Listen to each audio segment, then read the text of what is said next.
And welcome into the Monday edition, Robby and Rexrode, 102.5 The Game. Robby Stanley alongside Big Joe Dubin. Ian Safar here with you on this Monday morning. We are presented by Green Ventures Landscaping for homes and businesses that want to stand out, not blend in. Visit greenventureslandscaping.com, live from our Busy Bee Plumbing, Heating, and Air Conditioning Game Nashville studios, home of the $99 yearly Beehive membership where the buzz is always about great service. Joe Rexrode is out this week.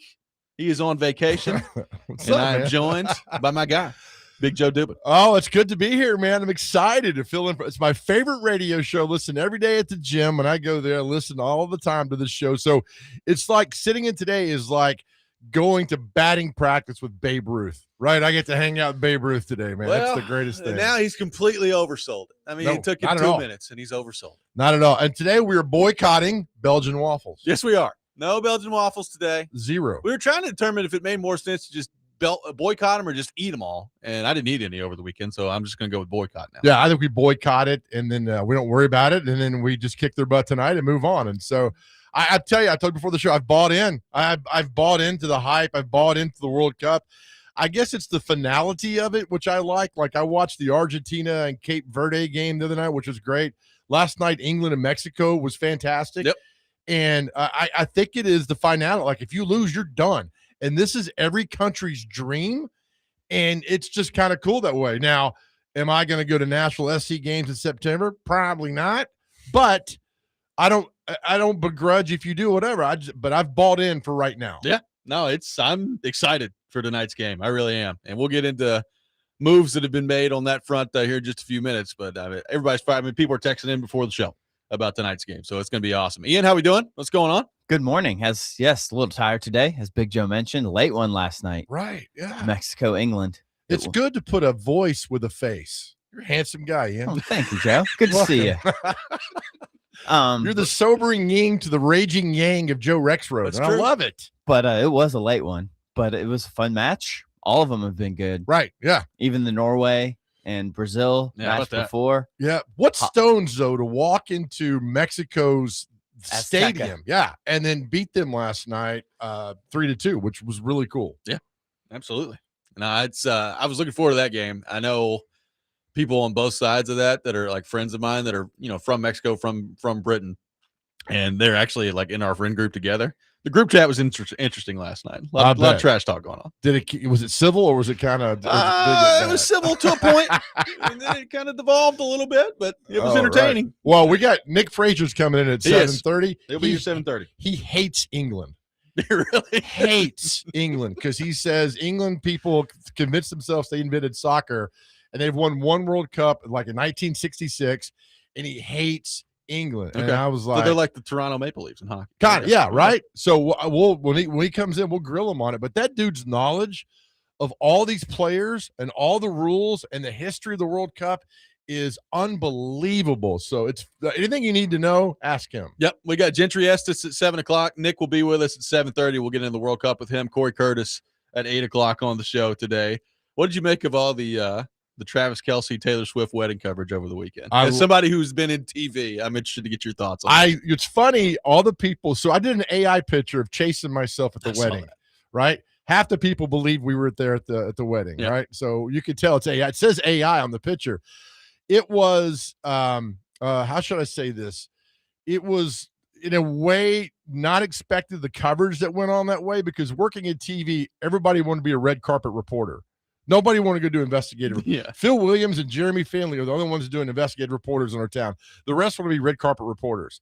So the fact you see all these reporters losing their mind doing this was something else. And I don't know. It was just one of those things where you keep watching. We're all going to watch. You're not going to turn your head. I mean, hell, you used to date Taylor Swift, Robby. That's you right. know this. That's right. So I don't know. It's just what it is. I just thought it was funny because it's the 50%, like, half the people are like, I don't care, and I don't care. But you do care because you're commenting. And the other half are like, I hope they're happy and all that. So it's always the culmination, everybody come together, half hate them, half like stay together forever. My wife was locked in, man. Like first off, she was convinced that the whole MSG thing was a total ruse and that they weren't actually getting married there and it was just some big ploy.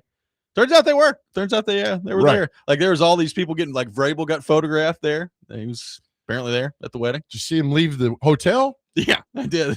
How do you look, I know there's a lot going on with him and his wife, but how do you not open the door and let her in first? Yeah. He looked like he was rushing Eli Manning in the Super Bowl. He just powers right into that SUV, gets in the back, and then she's just kind of standing there very awkward, and then she gets in. It was then there's a picture Saturday of Vrabel, Robert Kraft, his 19-year-old girlfriend, and Vrabel's wife. It looked like hostages. Yeah. Looked like a hostage video. I'm like, what come? And the comments, I think the last I read, there were over 5,400 comments. Yeah, I'm sure there were. And it was something else. But I don't really I was bought in a little bit on that. I'd see who's there, who's going to be there, and then all the celebrities. And, they shut down a couple streets in New York City and people lost their mind on that. But all right, as long as her, I don't. I've always heard she's a very gracious person. So good for her. Yeah, happy for her. Hope things go well. She tipped her truck drivers $100,000 for that tour that she was on. Yeah. I mean, so good for her, man. People were mad though. It shut down busy portion of New York City on July 4th weekend. But you know what? I need to see him. I need to see if he's in shape. Yeah, because I really think they're going to win the Super Bowl this year. You do? Okay. Because this is it.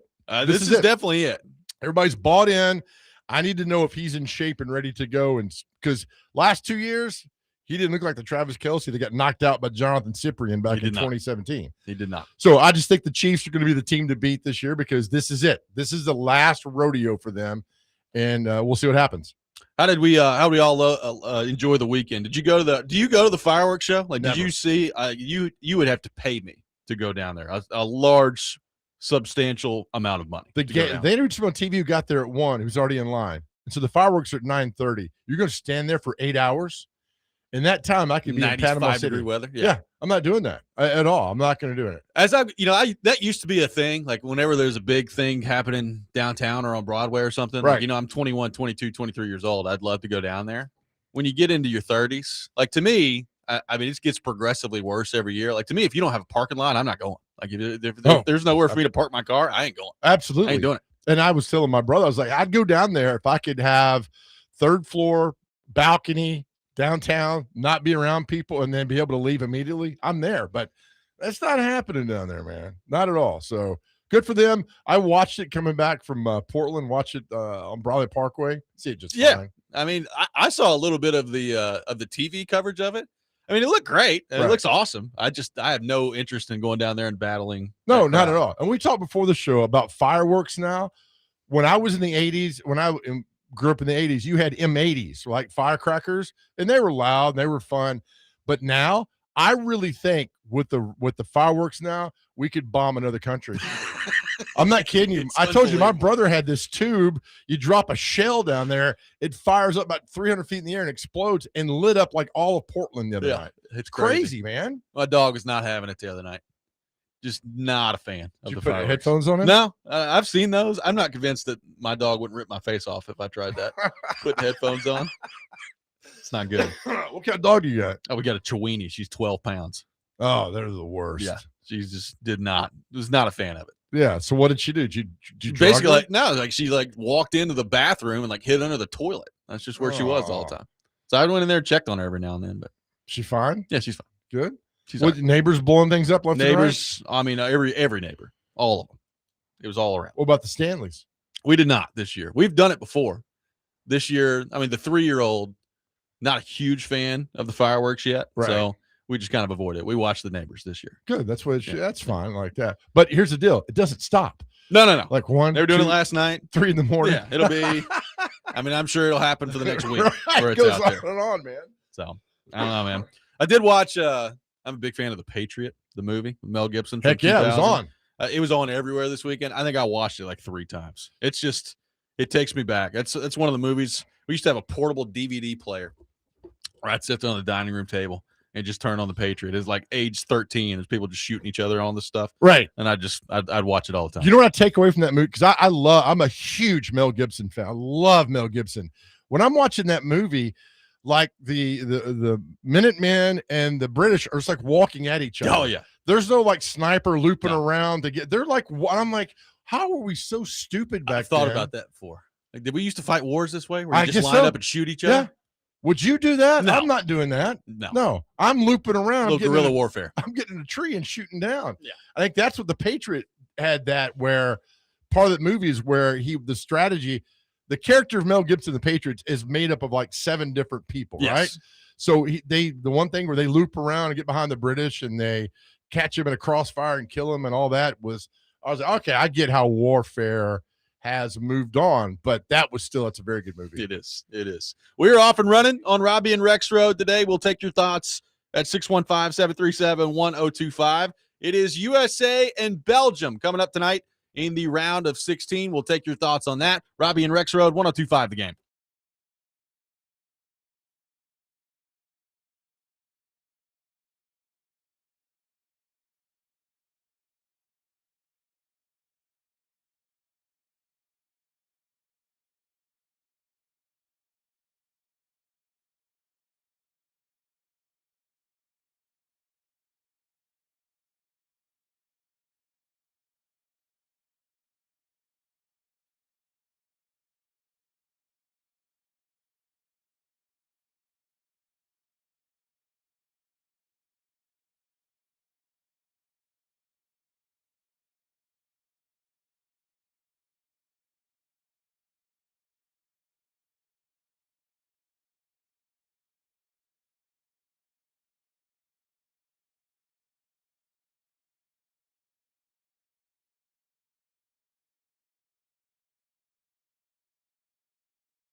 Welcome back in, Robby and Rexrode, 1025 The Game. Robby Stanley, Big Joe Dubin, Ian Safar here with you on this Monday morning. It is match day for the USA, taking on Belgium tonight And some good news for the United States yesterday. Flo Balogun back in there after the red card that he received in the round of 32. That was suspended by FIFA. And at the moment, he is eligible to play tonight. Now, apparently, earlier this morning, Belgium has been granted the right to appeal this decision. So Belgium has participated in that right. They have appealed this decision to have Balogun's red card suspended. So we'll see what, if anything, comes of that, and as to whether or not there's any sort of resolution on that. I mean, it's got to be quick. The game's today, so I would imagine we'll hear pretty soon. Does America get to appeal their appeal? I don't know. That's a good question. So how long does the appeal process go? I'd walk in. If they appeal it, I'd walk in and said, listen, Belgium, if it wasn't for us, you'd be speaking German, and walk out. Yeah, just appeal the appeal. And walk out and say, all right, we're good. Yeah, they got a point there, so let's do this. I don't know. I don't know what's going to happen on that thing. I mean, obviously, Belgium, not that this is some surprise, when this was announced yesterday, was very upset. They called it like an absolute joke and all these things. And I get it. Like if Belgium's best player was suspended for the match and all of a sudden he wasn't suspended for the match, right, I'd probably be upset by it too. I'm glad to see him back in there. I thought the red card, and look, I'm not some soccer expert. I thought the red card that Balogun got in the last game was ridiculous. I mean, to me, if it's one thing if you're intentionally trying to injure somebody, I think that should probably be the spirit of the rule. If you're not, and it's pretty clear that you're not, then we probably need to be a little bit more selective about what red cards are given out there. So I'm glad to see it beyond the obvious of my bias and rooting for the United States. I'm glad to see him back in there. It eliminates all the excuses too, by the way, which I'm a big fan of like, now that he's in there, you need to go out and win this game if you're Team USA. And if you don't have the excuse of Balogun not being in there to fall back on. So the game is at 6 or 7? 7. That's 7 o'clock, I believe. Yeah. All right, 7. So, okay. So I get conflicting time because it's Eastern time. I'm like, I don't care. I live in the central zone. I want to know what time it is central-wise. But I am with you on that, and I watched that. Look, I don't know anything about soccer. I know if you score, it's a goal, right? You get a point or whatever. But they said he intentionally stepped on his leg. If you watch that full time, full speed, there's no way he intentionally tried to step on his leg. I mean, if I walked over there and tried to step on your leg, I couldn't do it. Right. And you're sitting down. Right. Well, right? And I think, too, like, when you slow this stuff down on instant replay, like, it's easy to make anything look bad when you slow it down, right? Like, I think sometimes we forget that because replay has gotten so ingrained in our sports watching culture. Like, you can't watch a football game or a hockey game or a basketball game without replay coming up every 5 seconds in this thing. So, like, it's become so ingrained that I think sometimes we view it through the lens of, oh, well, that's what the ref's seeing in real time, and it's not. Like, the game happens very fast. So I'm glad to see him in there. Ian is exactly right. He called him, I think, the best striker we've ever had. He's a lot of fun to watch, and I'm happy to see him in there tonight. And again, like I said, to me, had they lost the game and he wasn't playing, I think everybody would always wondered, all right, what happens if he's in the game and he plays? Well, now, as of 6:19 this morning, barring an appeal process from Belgium, he's going to be in there, and that eliminates the excuse. And also, I mean, it just frankly helps the United States chances to win big time. With him in there. If USA wins, who's next? I don't look that far. It would be the winner of Portugal and Spain, and they play in the match, I believe, before the U.S. match today. So we'll know this afternoon. We'll know today if USA wins tonight who they'll be playing. They play at 2 o'clock. Yep, Spain, 2 o'clock Portugal. Today. Yep. So that's Ronaldo, right? Portugal? Yeah. Yep. Robby, can you name me a city in Belgium? No. What was Jean-Claude Van Damme's? Yeah, I don't remember where Jean-Claude Van Damme was. The muscle from Brussels. There you go. That's it. That's the capital. I can't name you another one. At least you get a history lesson today, and we'll know a few things that are going on. They have some good-looking cathedrals in Brussels. I do know that. They do. Yep. Right. And good beer and good waffles. Good beer, good waffles. Yeah, I mean, the waffle part of this, we talked about the other day. Looks really good out there. And apparently the Belgian beer scene, according to Rexrode, is very good as well. So good to know. Brussels, as of January 2024, has a population of 196,000 people. So it's Clarksville, maybe? So we're taking on Clarksville tonight. Yeah, right? That's what we're taking on tonight. That's what's the population of Belgium as a whole? Let's see here. 11.8 million. All right. So we're going to send, California? Is that 11 million people? We say this and watch them win tonight 5-0. Just take it to us. Well, that's always been the most interesting thing. It's like there are some of these countries that have nowhere near the population that we have that are just way better than us at soccer. But it's because that's their focus. That's well, I worked with a guy years ago from Ashley Webster from Fox 17. He was from London, and we talked about college football. And I said, "What's y'all's infatuation with soccer and rugby?" He's like, "We don't have what you got. We don't have college football. We don't have college basketball. We don't have any of that stuff. All we got is soccer and rugby." And I was like, now it makes sense, basically, because you give me college football every second of every day, and I'm happy the rest of my life. And their happiness is soccer and rugby, which is fine. So that's why I've always thought the USA play. Let's have a World Cup of football. We're winning that. Oh, right? We would definitely win that. That's no problem right there. We definitely win that. Well, you were talking about this earlier. Like, there's a couple things on this. I've gotten into the World Cup. I think it's been a lot of fun. I think a lot of it also has to do with the time of year, right? Like, there's not anything else going on. So I'm not a huge Major League Baseball guy. Like, I'll watch a game every now and then, but I'm not a huge baseball guy. Right. So I think the time of the year, I think the stakes now where you're in winter, go home. Like, I've really gotten into that part of it.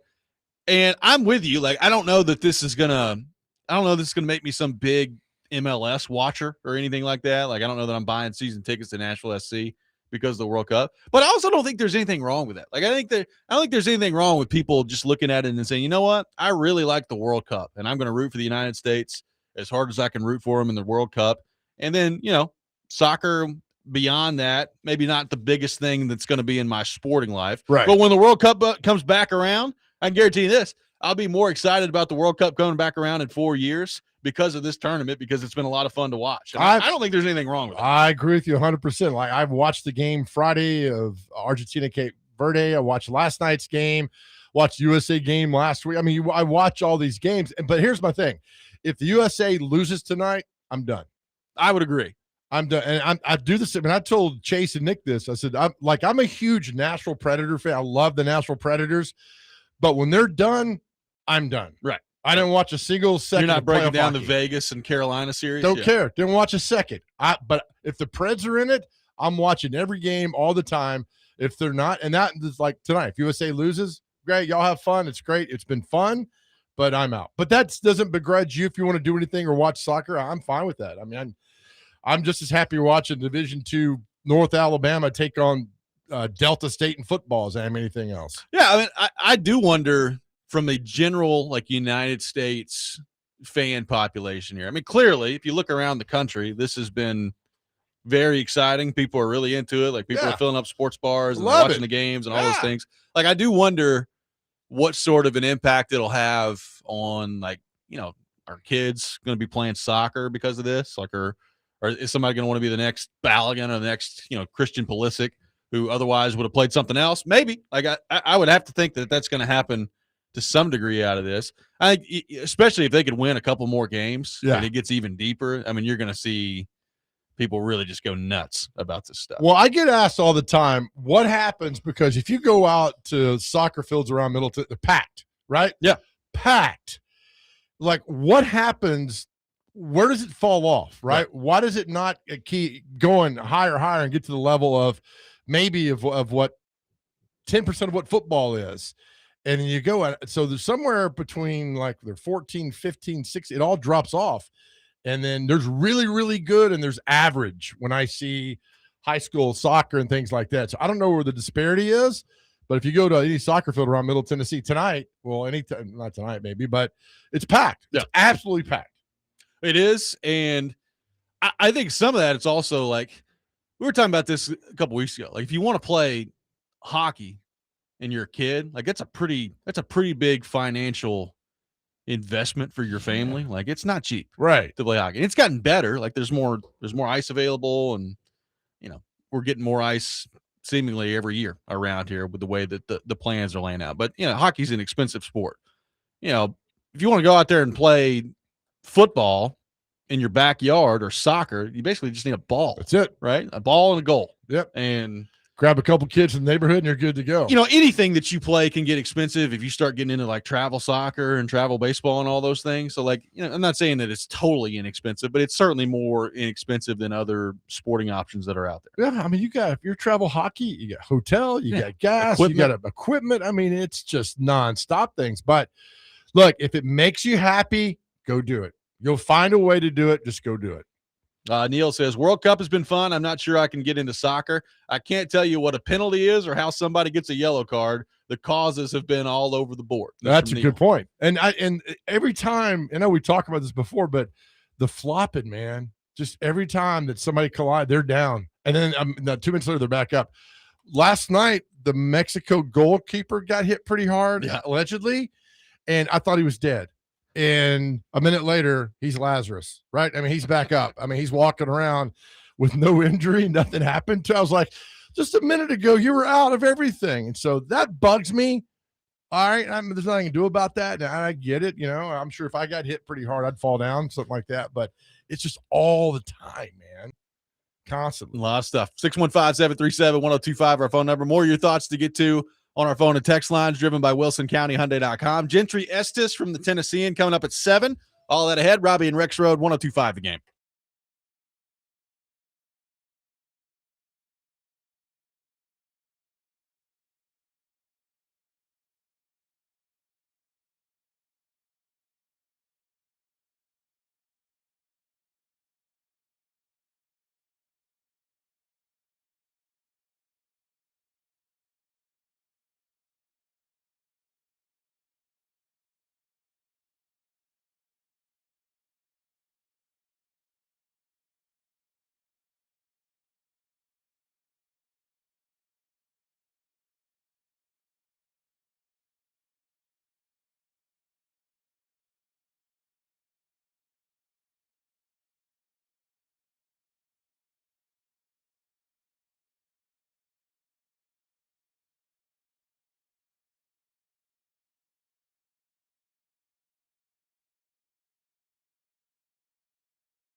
Welcome back in, Robby and Rexrode, 102.5 The Game.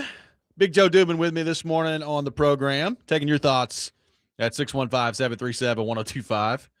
One texter says, I got my son into dirt bike racing. Let me tell you about an expensive sport to get into. It's worth every penny, though. Yeah, I can imagine. That one's probably pretty expensive. You buy a bike, right? That's right there. I'm out. And then you got to travel to dirt bike courses around the place, and then that's expensive. Yeah, how many of those we got around here? I mean, I legitimately don't know. I know there's a BMX bicycle, huge one out by the lake. Okay. It's been around for a long time. It's really, really, really nice. As far as dirt bike, I have no idea, man. Yeah, I don't recall seeing any. No. Can you ride a motorcycle? No, I've never even tried. I mean, I can ride a bike, so I could probably, if I don't get the yips on the throttle, like stay up on one. But Yeah. no, I've always looked at a motorcycle and said, if I wreck in a car, I might die, but there's also a chance I might be okay. Like, Sure. if I wreck on a motorcycle, we're in big trouble. We're in big trouble. I will not ride them. God bless all who ride motorcycles. After working many years in the news business, and I was a cameraman for 5, pulling up on wrecks with motorcycles, it's not a pretty sight. No. And I just don't trust drivers. Not that I don't trust motorcycle riders. I just don't trust drivers. Yeah. And in this town, forget about it. No. Man. I mean, I might do it if, you're on some country road somewhere and it's just you, but I'm not doing it anywhere around here. I just never even thought about it. I think you and me need to ride. Me and you need to ride around town, and that I put you in the sidecar. Yeah. Let you ride around Good town. photo out there. That'd be good. Ian, are you a pro motorcycle guy? You ever been on one? No, I've never driven one. Okay. No. Oh, so this is not a motorcycle show. I can guarantee you Rexrode's not been on one. Yeah, Oh, that's absolutely not. probably a little bit too hardcore for me. I bet you Vingan has. He looks like a hardcore Harley guy? Hardcore Harley guy, Yeah, to do okay. that. Maybe so. No, I maybe I would do it if I got on a back road where there's nobody around for 10, 20, 30 miles. Now I'd that do you brought this up, I'm trying to think of the most likely show host to have ridden a motorcycle, and I don't know that I can think.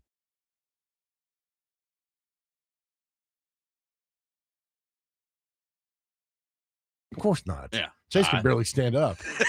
He's not going to get on a motorcycle and do that.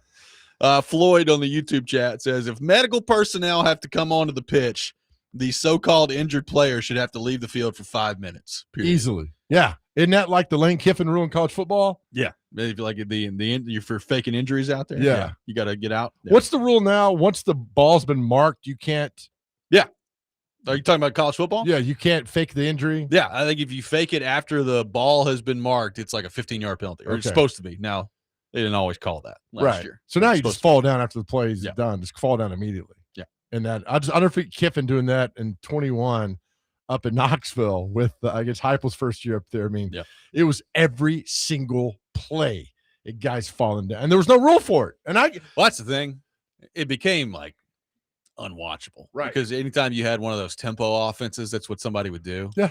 And it was just incredibly annoying. So I'm glad they've at least tried to take some steps to guard against that. Like, you always want to be careful because you don't want to go too far because sometimes people are legitimately hurt. Right. But I think you can largely tell, like when you go back and look at the replay and it's like, oh, that dude was just standing there. And then all of a sudden he just falls. grabs his Right. leg and falls. Yeah. That's a problem. And I didn't blame Kiffin at the time because there was no rule in place that you could not do that. But now the rule's in there. I'm like, and it slowed it down a little bit. But now they just fall down like after the play is ended immediately, and they try to figure it out from there. And there'll be more rules for that too as well. But you're right; it made it unwatchable for a while. Ian, how are we feeling tonight? How are we feeling about this game? Are we confident? Are we more confident than we were last time out? Less confident? How are we feeling? I feel about the same as far as confidence level goes. Belgium's better, obviously, than Bosnia and Herzegovina. They have better players in general, so it's going to be a challenge. It'd be interesting, the mindset here with Balogun coming back.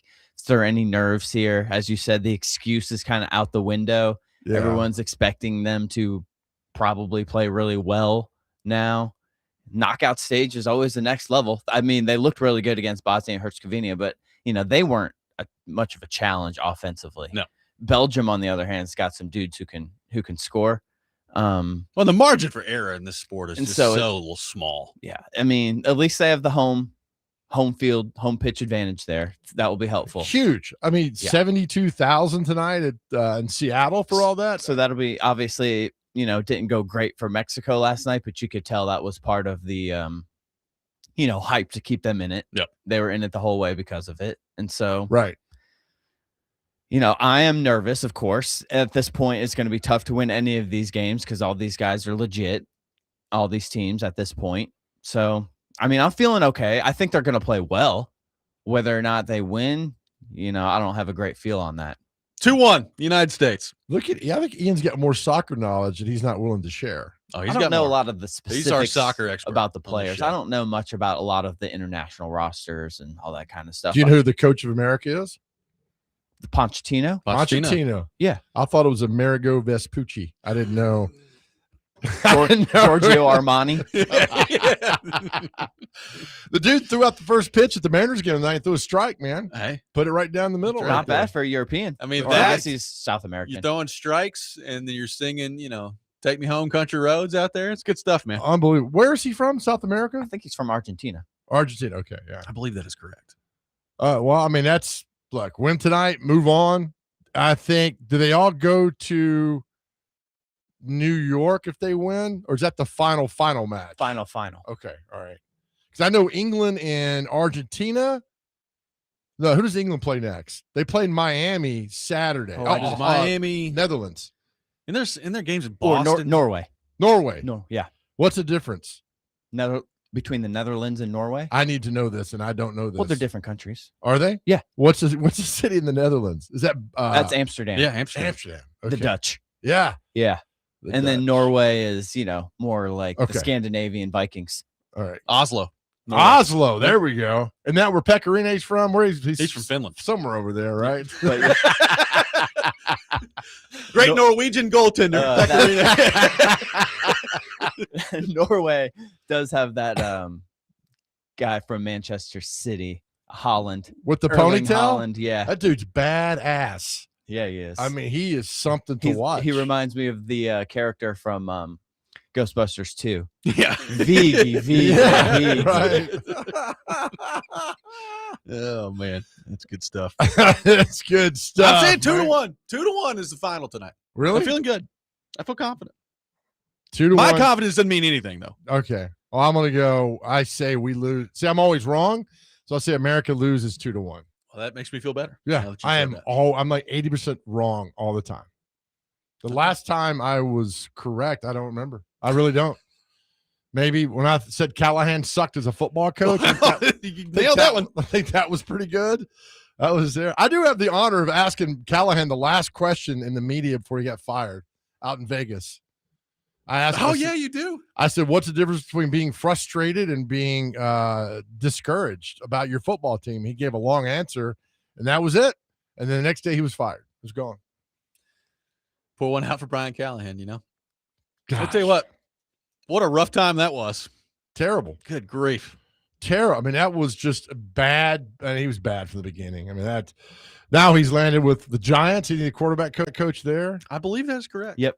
And then Diddy is down in Atlanta. He is. Yeah. I'm interested to see that this year. Like, is their offensive line just total trash, or is this a Titans thing where Callahan has been awesome his entire career? He comes to the Titans as an line coach and is just terrible, and then immediately goes somewhere else and is good again. I think we're the most cynical sports town in the world. I mean, you could give New York, Philadelphia, all that, but I think as a new sports professional town, we're so cynical, and we all fell for the Callahan daddy offensive line garbage. I know. Like, he's the greatest ever. And well, if they get Isaiah Wilson back with Bill Callahan, they'll know what to do.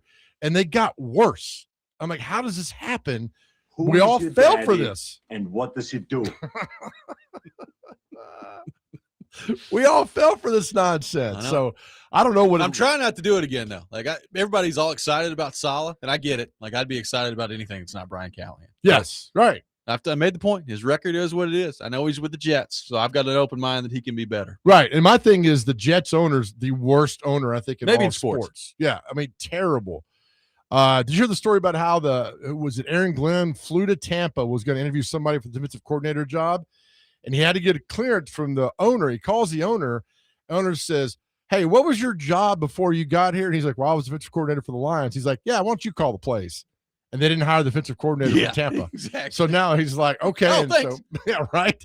That's what you get for doing that. It's just a terrible ownership. But again, your record is your record. We all know that. That's what happened. So hopefully Saleh could be the guy. 615-737-1025 our phone number. A big-time move in the NHL over the weekend that, to me, I love, and I need to see more of it in sports. We'll get Big Joe's thoughts on it coming up next as well. Robby and Rexrode, 102.5 The Game.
Welcome back in, Robby and Rexrode, 102.5 The Game. It is a Reaction Monday, brought to you by Pella Windows and Doors of Nashville. Gentry Estes from the Tennessean will be with us at 7 o'clock. Got a lot of stuff to get into with Gentry, so looking forward to that here in about 15 minutes. There was a massive move in the National Hockey League over the weekend, and I'm less concerned about the move itself and more, I guess, appreciative of somebody not worrying about anybody's feelings and just making a bold move. And I think we need to see a little bit more of that, not only in the NHL, but in sports.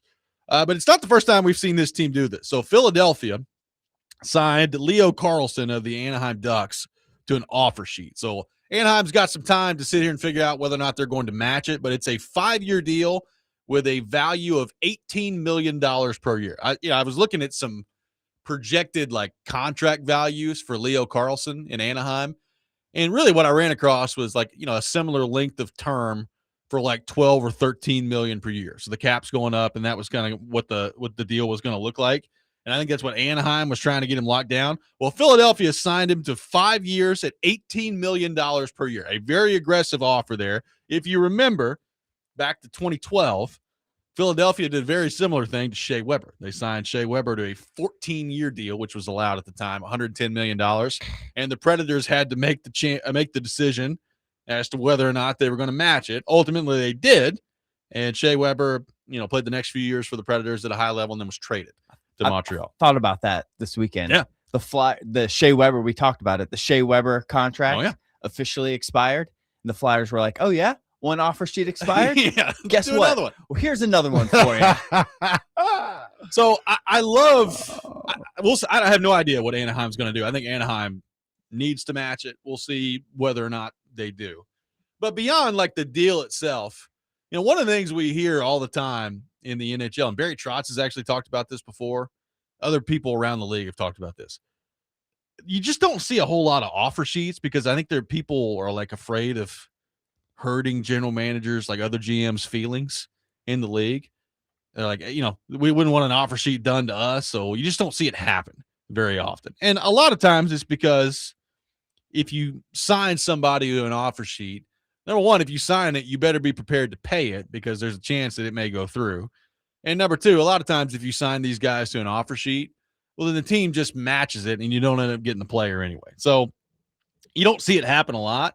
But, Joe, I love the idea of putting the screws to another team and saying, hey, we're going to come take your guy, and if you want to keep him, you're going to have to pay an exorbitant amount of money. We don't care about your feelings. Like, I think we need to see a little bit more of that in pro sports, of a little bit more aggression and a little bit less worrying about whose feelings we're hurting along the way. Now, can it bite the Flyers in the butt? I mean, if he signs, that's $18 million. If he signs, that's a lot of money. So, again, if you're going to do it, you better be prepared to pay it, right? And there's also, if he signs, I think they have to send Anaheim 4 first-round picks. Give me the 4 first-round picks. That's what I'm saying. Like Carlson's going to be a good player. I mean, he's young. He just put up like 70 points this year. He's going to be a really good player. The cap's going up. Philadelphia clearly ain't worried about money. So, like, if you're gonna sign the deal, you better be prepared to pay it. But I love it. Like, this just doesn't happen. Like, I'm reading a story from The Athletic. And the last time an offer sheet of this magnitude happened was the Flyers in 2012 with Shea Weber. That's almost 15 years ago. Right. At this That's point. right. Yeah. It just doesn't happen very often. And I think we need to see more of it. So if they sign it, if Anaheim retains this guy, they have over a little about $10 million left in cap space. They can't do anything else after that. Not a whole lot. I mean, it's a huge commitment. Yeah, so, I'd let him go. Take care. Well, who's the highest paid hockey player now? It was Kirill Kaprizov in Minnesota, who's getting paid around 17. I think this would make him the highest paid player at 18. What's this guy's name? Kirill who? Kirill Kaprizov is the Minnesota guy. This guy's name is Leo Carlson. Kirill Kaprizov sounds like a Bond villain. I've never heard this guy in my life. Kind of looks like one. Does he? He kind of does. He looks like one of those Russian guys who could totally mess you up like Boris. Right? 007, yeah. He makes GoldenEye. $17 million? Yeah. So now when I yelp at Saros' contract at 7, I'm like, that's not It's so a little bad. different. Yeah, right? So Well, it's amazing. It's objectively amazing that Connor McDavid, who is unquestionably the best player in the game, gets paid $12.5 million. And he's, he took a discount because he wants to win in Edmonton. But yeah. If Carlson's getting paid 18 and McDavid's getting paid 12.5, it's a pretty sizable gap. Now, is there follow me here? Is there a salary cap in the NHL? Yeah. It's going way up though. Way up. Yep. Like how? Like way It's up. going way up. Okay. This year. All right. So sign the guy for 18 million. But if he does that for Anaheim, I mean, you get your 4 first-round picks back. I get all that, but at the same time, you got to pay the guy $18 million. I just think, can NHL get to the point where these contracts like the NBA and baseball are just so out there that it's a good question. I mean, one of the most amazing things, and it's different because in the NBA, there's less guys. Like there's less guys on a team.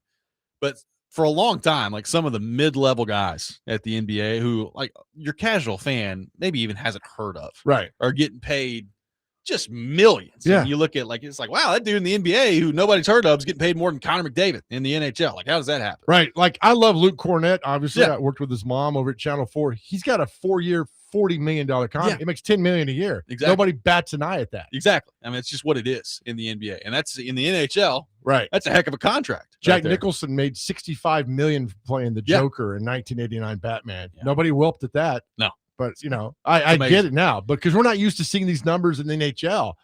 I mean, Major League Baseball, some of those salaries are And It's insane. basketball too, Yeah. as well. I mean, they're crazy, but good for the guys. You made the money, that's fine. And it's funny. I had a thing with Shaquille O'Neal last week. I had to interview him at a function, and I said, "Shaq, would you be a coach?" He said, "Oh, hell no." And I said, "Why not?" And he said, "Because most of the guys in the NBA don't care." Yeah. This is from Shaq, not me. He goes, "They want that paycheck. They want to go home." He goes, "It doesn't bother them that they lose." He goes, "I can't handle that." Yeah. I was like, "Yeah, more of that, Shaq. Let's hear more of that." But to see him say that about how guys don't care at that level is something else. So, look, you signed this guy to $18 million. My thing is 2 weeks in, hamstring, he's out for 6 weeks. And then you're like, what the hell's going on there? No, and it's also like he's a really good player. There are also some guys that are eligible for contract extensions that are better than him. So I wonder, like, what does this do for them? Like, are you going to have to pay them $19 million, $20 million? Like Connor Bedard in Chicago. Like, there's a bunch of guys that this kind of changes the math of what those contracts are going to look like. So why did the Flyers go after this guy in Anaheim? They want him really bad. Yeah, he's really good. I think he's going to be good for a long time. He's only 21. He's only 21. Like, he was drafted here in Nashville in the 23 draft, high. So he's really good. Like Philadelphia's ownership. I mean, going back to Shea, they haven't been that good in a long time. And they made the Cup final in 2010 with Robby as the coach, and they haven't approached really anything since then. Right. So they got deep pockets in Philadelphia. They're not afraid to pay the money. Like, I get it from their perspective, but Anaheim, I mean, Anaheim's also got a lot of young guys that they got to sign over the next couple of years, and this could really kind of throw the wrench. What year was it Lavi got fired 3 games into the season? That was in Philly, and that was probably 2013, maybe 2014, somewhere around there. I mean, he got hired as coach for the Preds in 2014. So, yeah, I guess that would have had to been 2013. 3 games into the season. Oh, yeah, which is amazing. 3 games. I was like, what? How do you determine that in 3 games? Crazy, man. Yeah. No, it's wow. So where's he now? The Kings? He just got hired by LA. Yeah. So that's his 7th. I'm trying to think. So he's been in Carolina. Islanders. He's been Predators. He's been Flyers. Capitals. He's been Capitals. He's been Rangers. And now Kings. Yeah, 7. It's amazing. Yeah. It's like old baseball managers. Yeah. This keeps just bouncing kind of cycle around. through. 7. I like Lively when he was here. Same. I got a great interview with him one time about buying last minute Christmas gifts. And he went on a 15-minute tangent about how you go to Walgreens and buy gift cards. I'm like, this is great. Why can't you give me the breakdown? What's with this? Of a game instead of Walgreens gift cards? He's like, I'm telling you, man. He goes, you go in there and it's like you spin it around. It's got 4 sides, and one side you got restaurants, the other side you got grocery stores. I was like, this is great, man. I will say with him too, I was surprised when I looked at this when he signed in LA. I was like, how old is he? He's only 61. Like, he could do this for another 10 years. Do you know who he looks exactly like? No. I'm gonna take you back to your childhood. You ever play the game Operation? Yep. He's the operation guy. He's the operation he looks guy. Just I've never like thought about that. The operation guy that you pull like the liver out or the lungs, whatever, and try to put him back in without the buzzer going on. A lot of pressure that does. Good grief. I'm looking at this right now. Does he not? Lavulette's the operation. Never gonna be able to see this. I was the same way when somebody pointed out. I'm like, that's the operation guy, man. Oh my gosh. Well, I'm sure if you'd have brought that up to him in a press conference setting, he'd have really loved that one. Jason and I had this funny talk about things not, about your sport, what's going on. You ever talk to Shea Weber about fantasy baseball? Dude. Got to walk away. Yeah, he won't stop talking. Shut up. Shea, how'd you play tonight? Hey, Shea, what about, Mookie Betts at second? Oh, I'm going to tell you about Mookie Betts. Real quick, what got me about Shea Weber one time, we were talking to him, and he said he was second in his fantasy baseball league. I'm like, oh, who's first? How's this guy doing good? You know who first was? Geddy Lee. Really? Rush. Okay. And I was like, hold on. He's like, your fantasy league. He's like, you ever heard of Geddy Lee? I was like, I've ever heard of Geddy Lee. My God, I'm a huge Rush fan. He's like, yeah, he's in the league. He's got the best team right now. And then Shea would just go on and on. And I'm like, why can't you talk about hockey the same way you talk about fantasy baseball, man? Dude, I had to interview Shea Weber. Quick story real quick before we get to Gentry Estes. When the All-Star game was coming here, the NHL made me do like a 20-question questionnaire with him with some of the dumbest questions ever. Like, hey, like, what's your favorite color and all this stuff. And if you know Shea, like, oh, this was fun. It was very painful. Well, we got through the end of it, and he looked straight at me in the face. He said, the only reason I did that was for you. Never do that to me again. Said, got it, buddy. Appreciate it. Gentry Estes from the Tennessean coming up next. This is Robby and Rexrode, 102.5 The Game.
Hour number 2, Robby and Rexrode, 102.5 The Game. Robby Stanley, Big Joe Dubin, Ian Safar here with you on this Monday morning. Rexrode on vacation this week. And right now we head to our phone line, driven by WilsonCountyHyundai.com. And welcome in our friend Gentry Estes to the program from the Tennessean. Gentry, good morning. How are you? I'm good. Good morning, gentlemen. Good to hear you, Big Joe. Are you waking up early this morning? I'm usually up by 5 because I can't sleep every night. So to get the offer to come in and be on my favorite radio show, Gentry, I'm not passing that down, Bubba. Never. He's oversold. He compared us to Babe Ruth, watching Babe Ruth. I'm telling you, it's like oversold. It's like going to batting practice with Babe Ruth. Like you're like hanging out with Babe Ruth. To me, this is what the show's like for me today, hanging out with Babe Ruth. Plus, Gentry, my computer and my microphone are not muted, and I don't know how to figure that out like Rexrode. Yes, it's true. That is very true. So, Gentry, big game tonight in the World Cup. Flo Balogun back in there, at least I guess for the time being, barring an appeal from Belgium. But what do you make of that development, and what do you make of the chances tonight for the U.S. team against Belgium? Yeah. How could anyone think that a notoriously corrupt sports organization could have made possibly a corrupt decision? Yep. Trying to bring the U.S. striker back. I mean, it's good for the U.S. national team, clearly, to have Balogun back out there.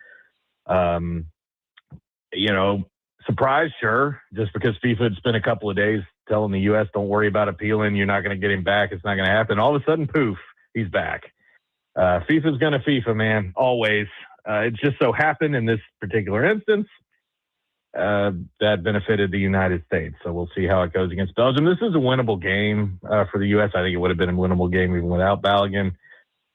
Belgium knocked the U.S. out in this round 12 years ago. I've seen it before. That Belgium team was a lot better than this one. This U.S. team was not as good as this one. And the U.S. still had a chance to win that game. It went to extra time. So with it being in Seattle, which if anyone's been there, I mean, that's one of the loudest stadiums I've ever been in. I kind of like the U.S. chances in this one. What do you make of what Chris McFarland as Preds GM has done in a very short time to this point? I mean, it's not been like they've gone out there and signed a bunch of free agents or anything, but he's brought in some bottom 6 forwards via trade. And then I thought a great deal the other day, Gentry, getting Maverick Bourque in, taking advantage of a contract and a cap situation in Dallas. And now they've signed Maverick Bourque to a long-term deal as well. What do you make of kind of what you've seen in the very early stages from Chris McFarland? Yeah, that particular move seemed to upset the Stars fans, which is always a pretty good thing if you're in their division. But I feel like what McFarland's done is he's raised the floor already for this team. And what he did was he aimed at the age gap on the roster. Things really had the potential to get off the rails pretty bad for the Predators here the next few years, given the fact that it seemed like half the roster was all 30-somethings who were all being aged out of the league, or they were players who were too young and weren't ready yet. So that could have been pretty rough here the next few years. It could have gotten a lot worse before it got better. But what I feel like he took aim at that middle generation, the missing middle class on the team. And I feel like that has raised the floor to the point that they're not going to be a complete disaster the next few years. That said, it's going to be a lot different to raise the ceiling, and we'll see if he's able to do that the next few years and actually, get this team to be a contender with a group full of older players that I just don't know if the Preds are going to have it in them to be a serious contender again, while they still have Roman Josi, Steven Stamkos, O'Reilly, guys like that. But I do feel like the next couple of years are going to be easier to watch. And as you said, I think he's made some pretty proactive, smart decisions by taking advantage of certain situations, and, they're better for it. Gentry Estes is with us. I like the moves. I think it's a shot across the bow for a lot of things that's going on. I like McFarland, but also like the fact that Gentry, and you know this well, they're building this is not a rebuild, it's a reload. And I'm telling you, to a fan base, when you hear that, it's a world of difference. Nobody wants to know you're rebuilding. Nobody's buying into that. If you're reloading a little bit and so you need a few pieces to go forward, I'm all about that. So I'm of the mind of like, All right, are they going to win the Stanley Cup next year? No. Can they get in the playoffs? Hopefully, and see what happens. Yeah, I mean, it's funny. They different GMs, different players, but they still look like a team that are going to be right on the line to make the playoffs or not, and get one of those wild card spots. And it just seems like no matter what happens, the Preds are always going to be that way. And like I said, raising the ceiling is going to be the real trick here. And I think that could still be a ways down the road. But that said, I don't think they're going to have one of the worst teams in the league with Chris McFarland as GM. I mean, I like what he's done. I like when he interviewed him that day, his just different mindset than what we're used to. And I thought what spoke volumes that day was when Haslam said, we had the first list and we ran into problems with CAA and couldn't get the search thing. He goes, but the one name that stuck out was McFarland. He's like, I kind of wrote that name down to the side. And I'm thinking, all right, he liked him from the beginning. Saban liked him, and it was a done deal. So I like what he's doing so far. We'll just have to wait and see. Yeah, for sure. Yeah, no, I think with Haslam, it's interesting that they clearly waited for this hire. This is clearly what they wanted. They waited for Colorado to get out of the playoffs, and look, this is an organization that they're not doing the full rebuild. They're just not, and it's come up so many times over the years now. Tear it down, start. They're just not going to do it. This is a team that wants to contend to be able to make the playoffs. They want to be able to sell season tickets off playoff appearances, and I still think that's probably how this is going to go. But there's a difference again between kind of sneaking into the playoffs and being a true contender, and we'll see how long it takes the Preds to get to that second level. So, Gentry, we're not that far away from college football season. We got SEC Media Days coming up around the corner. And before you know it, fall camp will be here and college football will be underway. You've got Tennessee, who is not going to have Chaz Coleman. So, number one, I'm interested to see what you think on that and how big of a problem that could be. But just overall, what do you think of Tennessee and Josh Heupel heading into this year with a roster that I'm looking at that has a lot of talented players? I think offensively, if they get good quarterback play, they could be a really potent offense again this year.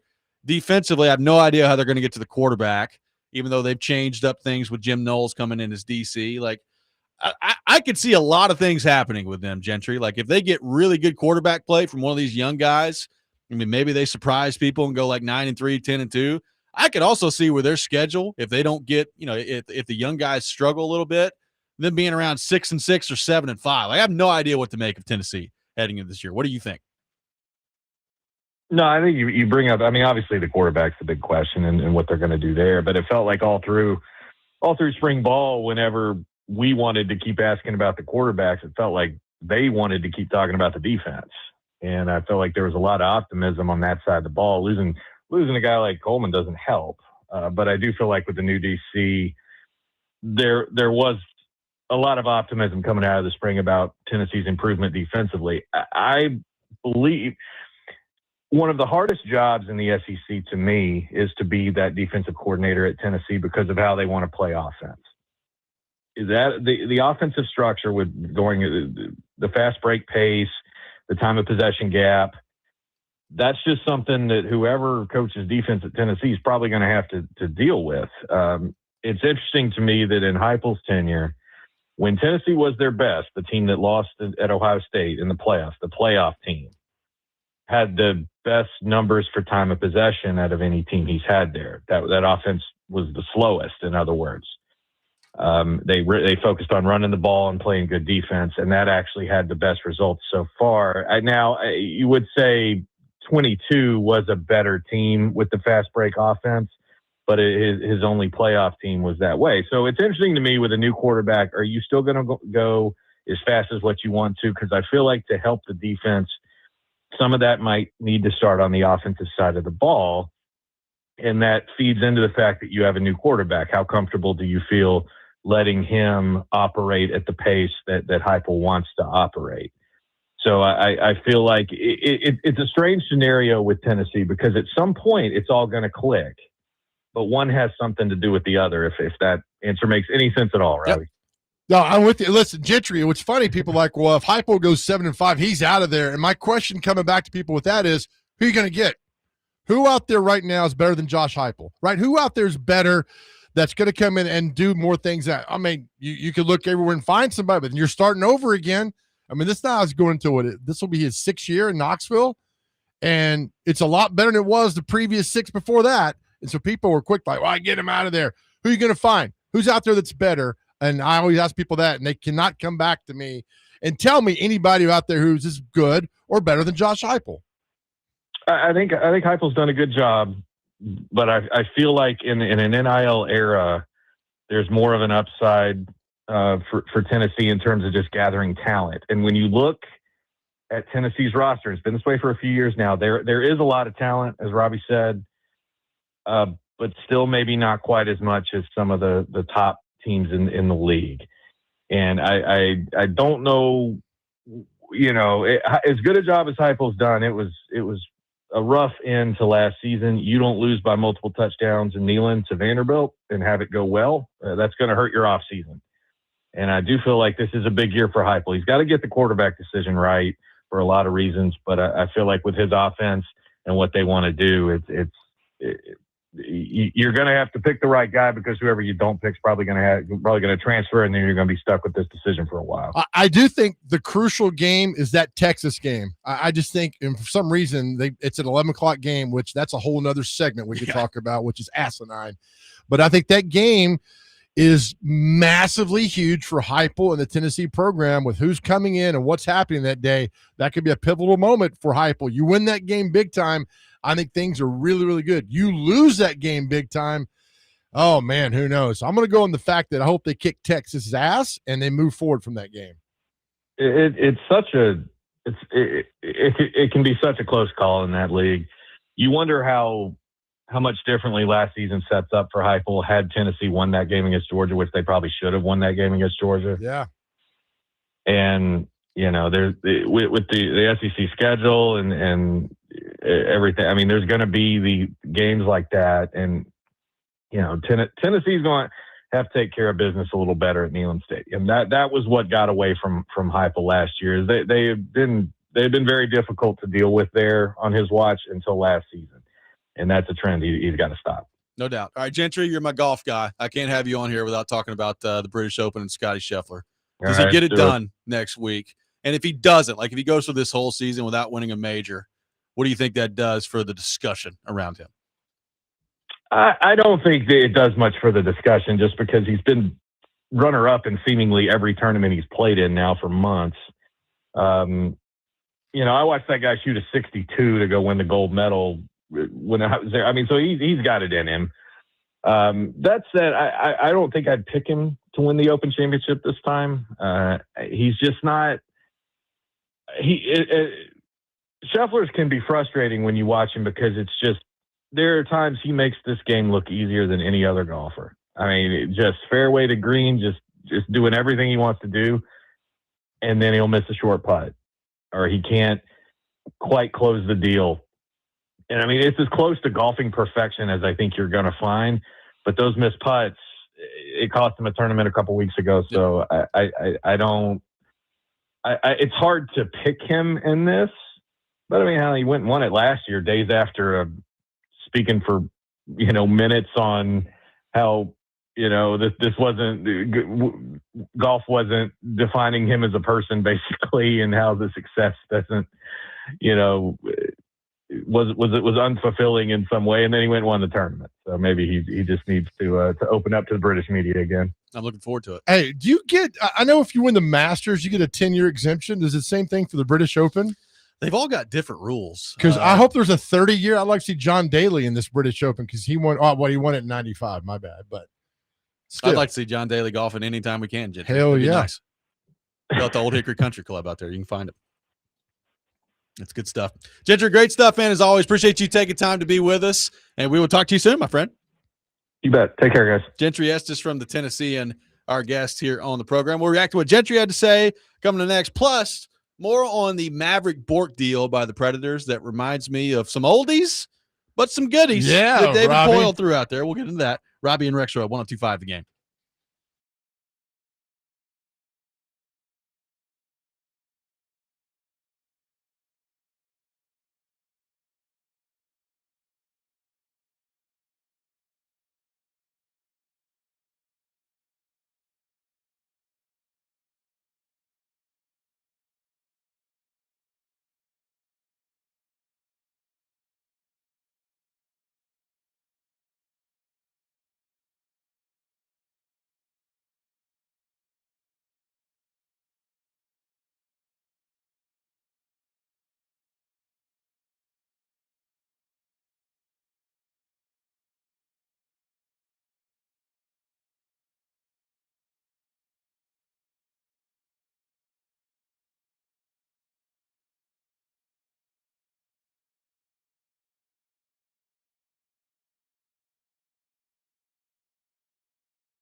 Welcome back in, Robby and Rexrode, 102.5 The Game. Taking your thoughts at 615-737-1025. Will you explain to Dylan and Antioch? I put tried to do a funny reply. How does the offer sheet work? So offer sheet works like this. Like you basically, there's a team, let's say Anaheim's the example in this one. Leo Carlson is a restricted free agent, which means he's not unrestricted. He can't just go anywhere he wants to go. But an offer sheet, he can sign the offer sheet. And basically what that means is when you sign the offer sheet, either your team that you're already on can match it and you stay with them under that contract, or if they don't want to match it, they get draft compensation for you and you go to the team that you signed the offer sheet. So it's basically you're either your contract is locked in place. It's going to be that number, and either you're staying with the team that you're on or you're going to the team that signed you to a contract. But you don't have like the option to just go wherever you want. So what in your gut, what does Anaheim do for this guy? I think they'll match. Really? I do. 18 I think it's a tough million. decision because they got some other young guys they're going to have to sign to big contracts here soon, but I think they'll match. It's a lot of money. I mean, they got Disney money, right? That's true. Are they still part of Disney, the Ducks? I don't think so, but I mean, I'm about 9 years behind a lot of things. it's okay. Right? I mean, I wish they were. Their uniforms were way better. Yeah, right. Back when Disney owned the team. Way better. Yeah. So if football did this, it would be catastrophic. Yeah. I mean, there would be people getting signed all the time. Yeah. So like Dan Moore Jr. Yeah, exactly. Yeah. We'll get him 4 years, Yeah. $500 a year. And the Titans would be like, yeah, you go ahead and take him. All right, cool. Good stuff. Right. Oh my God. So you've got that. That's what the offer sheet kind of boils down to in the NHL. The Maverick Bork deal that the Predators signed, it's 6 years at $5.5 million per. And you may look at that and say, that seems like a lot of money for a guy that hasn't done much in the league yet. I kind of like it, and it reminds me of some contracts that David Poile signed kind of that led to the heyday of the Predators, where he signed Roman Josi to a long-term deal. I think it was like $4 million per year. Back when Josi really hadn't done anything yet, and he had some concussion problems. It was like, man, that's a lot of term to give Roman Josi. Well, it turned out to be a great deal. Sure. Ekholm did kind of the same thing. Ellis did the same thing. Like he went through a run where he signed guys that really hadn't proved a whole lot yet at the NHL level, and he ended up getting them on really good value. I think this one has a chance to be that for the Predators. Like you get the long-term security if you're Maverick Bork of a 6-year deal. I mean, $5.5 million per year is nothing to sneeze at, but I also think there's a chance that with the cap being what it is in the NHL and it's going up, like he could outperform that contract pretty quickly. I think it's a really good bet if you're the Predators. Is that a backup quarterback kind of signing?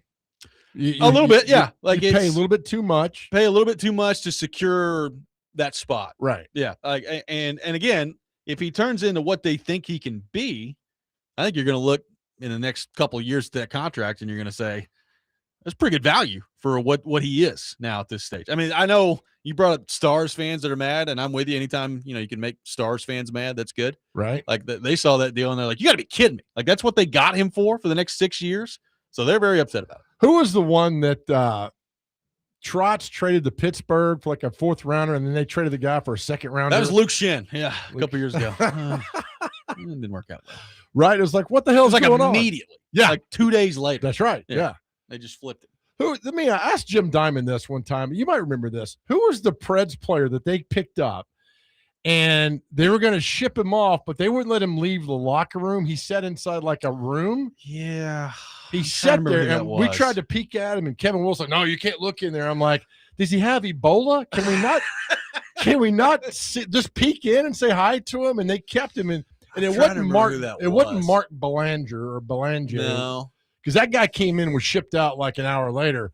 But this was a guy that's kind of sat in a room, and they guarded the door, and we couldn't see him, but he was in there. Yeah. And then he was gone like the next night. Or it was crazy. Those kind of stories always, like you see it in the NHL. You don't see it as much as you used to.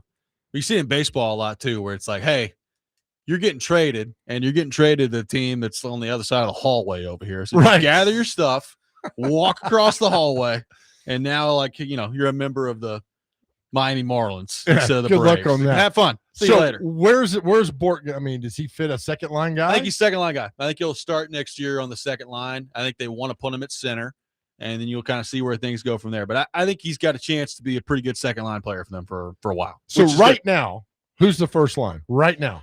Probably Forsberg, O'Reilly, and Evangelista. You could put Stamkos in there with O'Reilly if you wanted to, but I think they'll probably start Forsberg, O'Reilly, Evangelista, and my guess is Bork plays with Stamkos and maybe Wood over. I'm interested to see if they leave Wood at center, if they put him back to the wing, but that's probably where they'll start. But that's not bad. No, is that a top 10 line in the NHL? I'd have to go through them. Probably not, but it's probably about middle of the pack. Like if Bork turns into what they think he can be, and Brady, like I think what this does is you've got, I think, what can be a top 6 centerman locked down for the next 6 years. Okay. And then if Brady Martin eventually grows into kind of that top line guy that you want, well, all of a sudden you've got 2 young guys down the middle that are pretty good. I think you've got the ability to add a 24-year-old center that's a good player and is demonstrated to be a good player. It just doesn't happen very often in the league. So I think it's a first Predators move via trade that they've made in a while where I look at it and I say, it's pretty good stuff. That's good stuff. If Maverick Bork scores a goal and they don't play the theme to Top Gun at Bridgestone, I'm going to call Sean Henry. I'm going to go to Sean Henry's house. You got to have some of that, right? Like it's got to be in the works already. Yeah, it's a great name. It really is. Because there's no E in it. No, it's a great name. Right? I think you got to be. Yeah. Here we go. I mean, when he scores, blast that into the next period or whatever the next shift that goes on. I mean, the only problem is he's not American. He is Canadian. But we can adopt him, you know? Absolutely can. We adopted Trotz. Yeah, exactly. Right? He's Canadian American. Exactly. We'd say he's American Canadian. That is interesting. In hockey, I wonder if they could adopt individual goal songs as opposed to the team goal song. I kind of like that idea. I really do. Right? Yeah. A little bit more work for Paul McCann. He can do it though. He's been there 55 years. Yeah, it's like a walk-up song. Yeah, exactly. A goal song. I agree. Yes. I think that, and I think I want to say there's some minor league teams that do that, but I kind of like it. The idea of individual goal songs. Yeah. What's your walk-up song? That's a good question, man.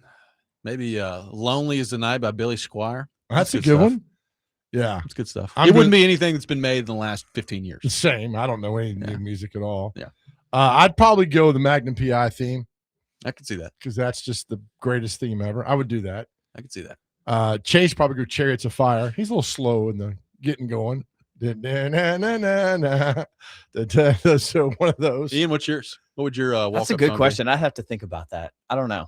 I don't know if I go like something personal or do you just go something hype? Would it be My Morning Jacket? That's that would be my personal. Would be My Morning Jacket. It's my favorite band. All right, and maybe go through something like that. But Styx Renegade. Oh yeah, is a fun one. Yeah, I don't know. I'd have to go through it. I saw Styx one time play live after a Milwaukee Admirals game. They had the Admirals hockey game, and after the game, everybody just hung around and Styx hopped out there on stage. On the ice? Oh yeah, they built the stage like on the ice and just hopped out there and played. Did any fans get on the ice? No. Oh, I was on the bench. Like I was where like the players were, because the people in the organization brought me down there for it. But like the entire building stayed. Nobody left. Like Really? the whole building was full, and it was just for Styx. That's cool. They rocked. It was awesome. Yeah, I saw a quick story. Dennis DeYoung was out on his own, the former lead singer of Styx, and he was at TPAC and he was twirling, dancing to it might have been one of those. It was a really popular song. I forget what it was. And when he does, he rips the cord out from the amplifier for his lead guitar player and then rips out the bass player. He's like spinning. It was the most surreal thing. So all the sound was gone. He's still singing. Meanwhile, the crew's trying to plug everything back in, and he ripped it out from the thing. There was my like Styx memory. An 80-year-old woman in the crowd that was just in love with Tommy Shaw, just in love, screaming the whole time. He's cute for 5'2". It's like he's like a little Nick Frazier, 5'2". You could squeeze him, put him in your pocket. Well, speaking of, Nick Frazier will be with us coming up next. We'll get into the match tonight for Team USA. Robby and Rexrode, 102.5 The Game.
Welcome back in, Robby and Rexrode, 102.5 The Game. I almost don't want to talk with this song on.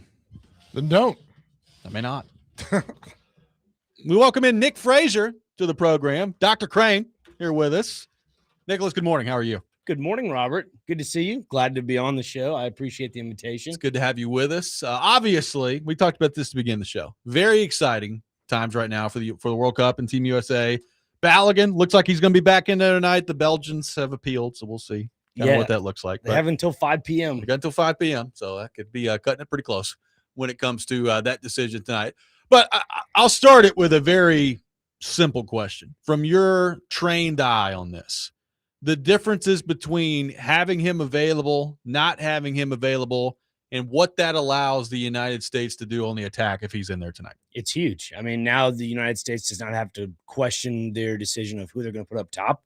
I mean, that would have probably been Ricardo Pepi or Christian Pulisic, or in this case, Tim Weah. I mean, that was a guy that they played out at the left attacking mid-roll against Turkey, and it didn't turn out well for him. His left foot was obsolete, and they just didn't have any flow of offensive motion with them. And with that being said, now that they have Flo Balogun available, they can play their true way of soccer, and that's playing quick in transition and allowing the ball to be spaced out on the left side and then having those overlapping runs on the right. What do you when you're looking at Belgium? Obviously, I think for those who have followed this tournament, I think it's a winnable game. Whether or not he was in there, obviously having Balogun in there helps, and you like your chances more.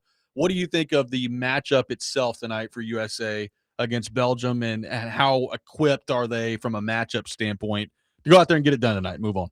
I would give the U.S. a lot of credit because, especially for Mauricio Pochettino, from what I've heard and from what I've seen online and read online, Pochettino is treating every single week like it's preseason training for this team. They're going out there, they're running nonstop. As for Belgium, and I've stated this multiple times on these airwaves, Belgium is holding on to their golden era of soccer. A lot of these players are in their early 30s, mid 30s, and with Balogun available tonight, it allows Belgium to play true to their formation. It doesn't allow Belgium to kind of make the midfield compact. And I think they have one of the best midfielders of all time. That's Kevin De Bruyne, who played for Man City and now plays for Napoli.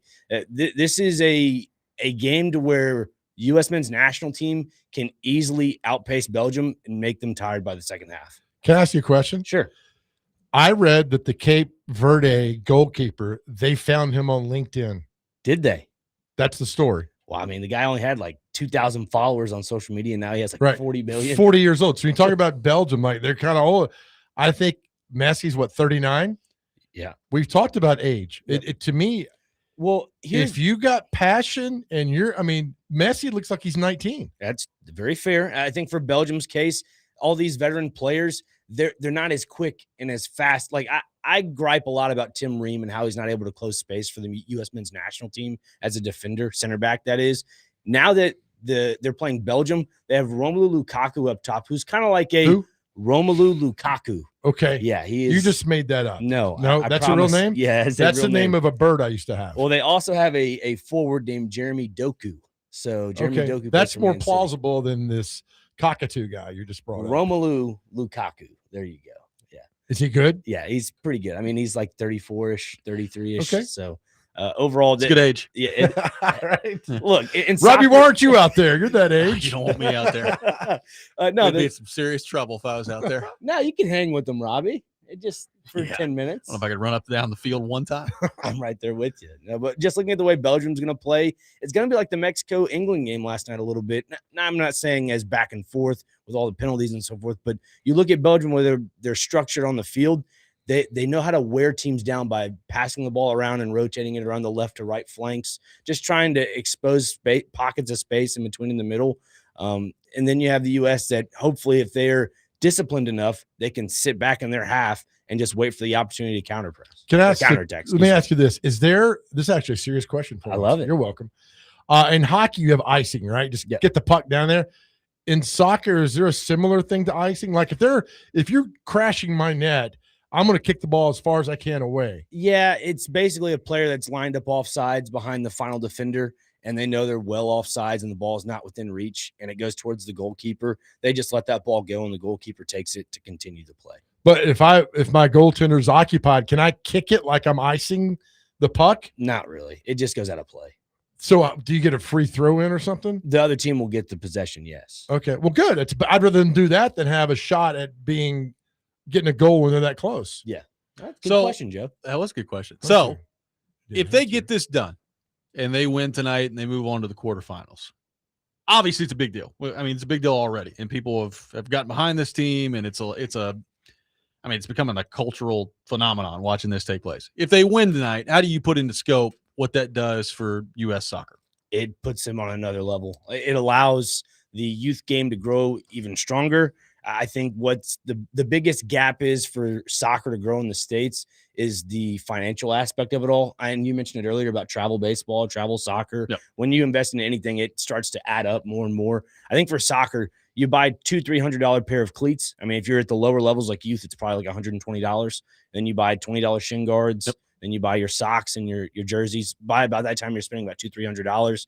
Now, if you're playing at a higher level and you're playing at a more, I guess, advanced role in soccer, and you're at hotels and gas and all that. At all that, you're going to be spending a lot of money. And Zlatan Ibrahimovic, who's one of the Fox analysts, he's even mentioned that before on multiple podcasts. Because when I was here at LAFC, I had a kid that said, "Dad, I'm spending $2,000-$3,000." Nonetheless, he's not hurting for money, but $2,000-$3,000 to play at a high level. When you go overseas to Europe and you're basically having to pay, I don't know, $400 or $500, and if you're actually good, they value your talent and they take you to a higher level. Yeah.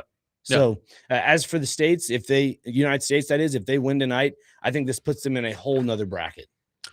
So we're going to find out, assuming they win tonight, which is a heck of an assumption, but let's operate that way for a second. We're going to know who they're playing before. You got Portugal and Spain coming up. I mean, obviously, common sense would tell me I'd rather see Portugal. Am I crazy? And what sort of a chance do you think Portugal's got against Spain earlier today?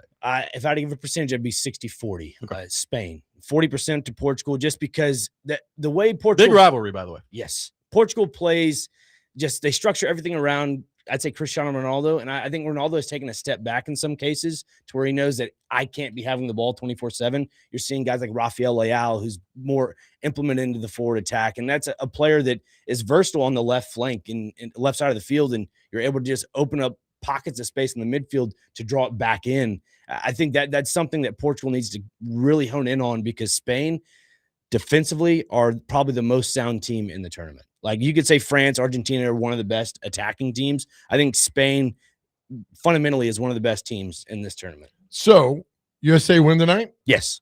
I think they win. Killing it, man.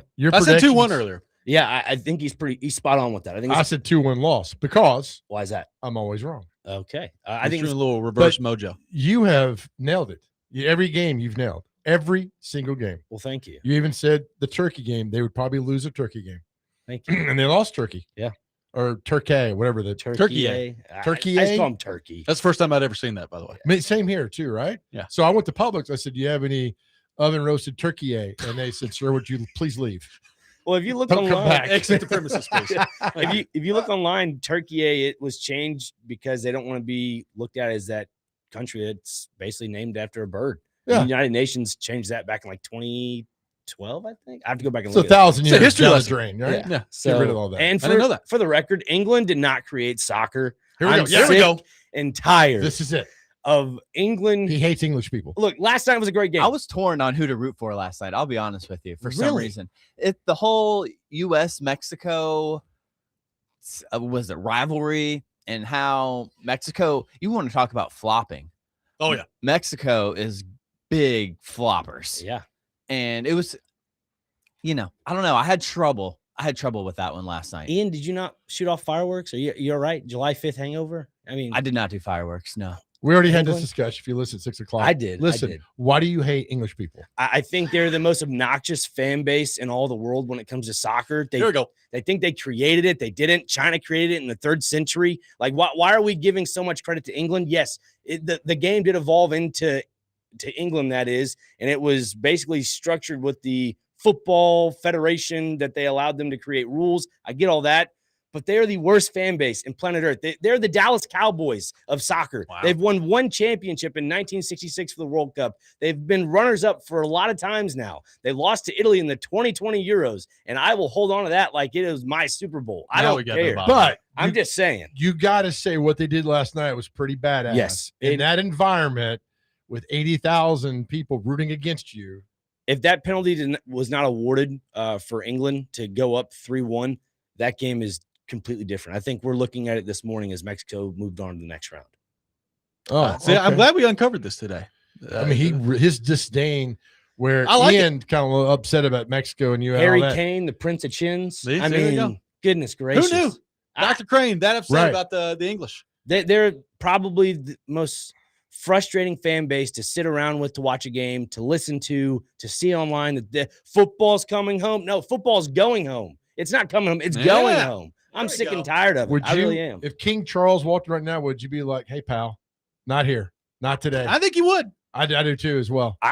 We would go out to lunch and No, I you would have a sophisticated discussion with him. Okay. I feel like with tea and Calmer discussion. Yeah, exactly. But back to U.S. point real quick. I did tell Joseph before the tournament began, if they matched up with Spain in the quarterfinals, that would be the ceiling for the U.S. in my opinion. So we agree to this. If the USA gets to the July 19th to the final round, it's the most watched event in American history. Hands down.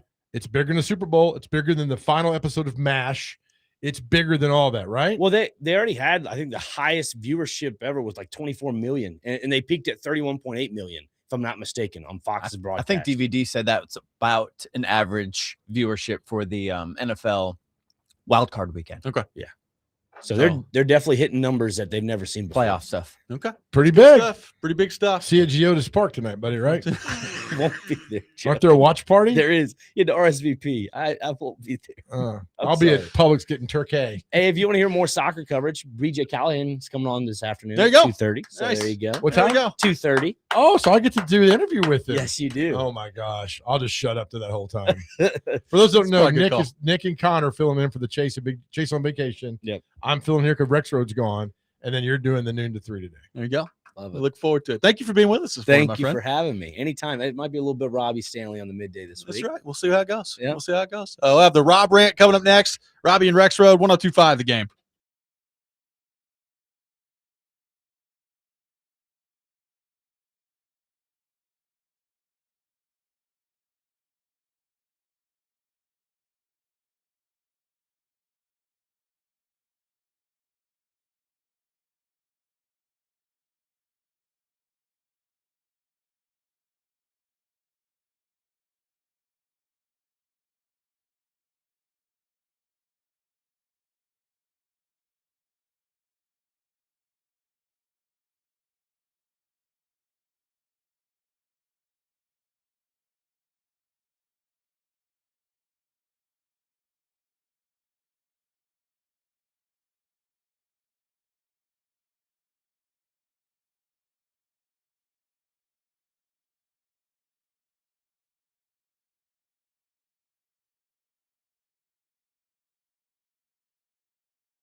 Sometimes he wakes up on the wrong side of the bed. And sometimes he's just, well, Joe. Awkward moment. Let's do it. This is the Rex Rant, now on Robby and Rexrode. Yeah, so I was on acid the other day. He will purposely induce gout. Zombie Chase can bite me. It's been awfully quiet on the meth lab front. I don't So like this media, guy. Just bring your cameras on down. I was dunking my head in the toilet to cool off. I'm sorry. A lot of soiling going on today. I would bathe in sticky pop right now to get out of the studio. Oh, at least he didn't say he hated his father. It is time for the Rob Rant, brought to you by Rapid Response Generators, power when it matters most, and served by the Wine Cellar in Hendersonville. Big Joe Dubin with me today here on the program. All right, Joe, I want to turn your attention to what is, to me, one of the more unfortunate developments in the history of Facebook. And I have no idea how long this has been going on, but I'm a member of a very limited amount. You know, these like hip pages, like Hip Donaldson, Hip Hendersonville, all that stuff. I'm a member of a couple of those because every now and then, I mean, you run across some good information that lets you know about some events that are going on. And it's fun. And I'm old, and I look forward to reading those things on Hip Hendersonville. The recent thing that I've discovered, I guess there's now an ability, and I don't know how long this has gone on. There's an ability when you're on one of these pages to comment and or post anonymously. So you don't have to have your actual name attached to it. It just gives you like a bot. Okay. So it leads to a whole lot of whining on there because nobody is being outed for, it's anonymous. So nobody knows who's doing the whining. Interesting. So the other day, July 3rd comes around. I live north of town, so up in the Hendersonville area, and they've done a July 3rd fireworks show for as long as I can remember. So the other day, obviously, it stormed, right? There's a bunch of storms going on throughout the day, and I think Hendersonville, along with a couple other places around here, had to cancel like their July 3rd stuff at the park. I think they still shot off the fireworks, but like all the festival stuff, that's because right. the park was flooding and all that, they had to cancel. And people were just whining. Golly, were they complaining on like these Hip Hendersonville places? And they were doing it anonymously. And I just want to say this. Like, I understand sometimes, like, maybe there's a reason for anonymous complaints on Facebook, and maybe you're a business owner and you don't want to, whatever it is. But like, to me, if you're complaining about like a fireworks show being canceled or a festival being canceled, or you're complaining about like somebody driving in traffic that you saw, like, don't be anonymous. Like, put your name to it. What are we doing? Like, I don't think you need to be anonymous on these pages. I think people, they get away too much from, oh, well, I don't have to actually answer for this. I don't have to actually put my name to the comments I'm going to make. So I'm just going to go anonymous. I'd like to see these pages get rid of it. We don't need anonymity. If you're going to say something, put your name to it out there. And people even respond. Like, I'll go look sometimes, and like the original poster's anonymous, and then like everybody replying back to him's anonymous. So like they're all fighting with each other, but nobody knows anybody's name throughout the whole thing. It drives me insane. So you propose to lose the get rid of it. No more anonymity, and just have your name. Then nobody's going to comment because everybody's scared to do that, right? Clearly, they're not going to do that. I liken this to one time when I was at Channel 2. It was the flood of 2010. Remember the playoff game? Oh yeah, with the Blackhawks. Somebody called and was ripping us for. We didn't have the game on, but we had something else on, but we had the weather box up, right? And the guy's like, I'll come down there and da-da-da-da. So we have caller ID. And I said, hey, sir, is your number 731-225?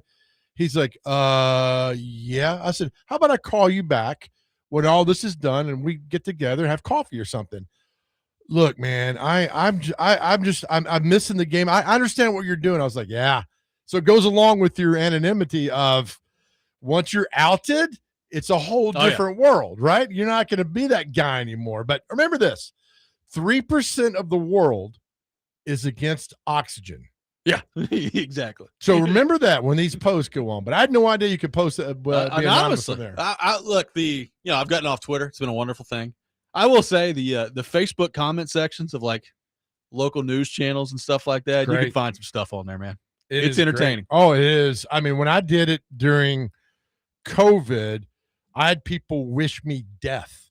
Oh yeah, on Facebook, and it was eye-opening because I was out doing stories and reporting and everything, and they just lost their mind on me. And it became to the point where it was like, all right, how can I piss you off even more? Yeah, exactly. Keep watching. But yeah, I mean, so they shot the fireworks off, right? They shot the fireworks off. Yeah. And there'll be no Andy Gilly hatred. Not on this program. Not on this program at all. Andy Gilly's Not a on fine this- man. Not on this program. But it's He got every. a lot of crap the other day, though. I did see that. I'm sure because Yeah. it was like, was it you can shoot off fireworks, but you can't have the A event, lot of that. Yeah. It's like, well, there's part of the ground that's underwater over there. right? You know? Yeah, so do all that. And the thing is, and this is the case where a lot of people complain about this stuff. Had they not canceled it and people were walking around there and then basically like, water, they'd been complaining about that. Oh, too. absolutely. Like, a lot of these things you can't win on. There's just complaining either way. Now I saw, isn't Gallatin holding the fireworks thing this week or something? I don't know. Tuesday or Wednesday, they're postponed something that's happening. So Man, it's I would gonna be think there. when you buy up all those fireworks, you got to shoot them at some point, right? They do. Yeah. Right, absolutely do. Yeah. Just not in Davidson County where it's illegal. Yeah, exactly. Because I will turn you in, which I should have done Saturday night when they were blowing things up well into Sunday morning, Yeah. which was crazy. I don't think people follow the time ordinances around here. No, Not they that don't. much. Not at all. Not that much.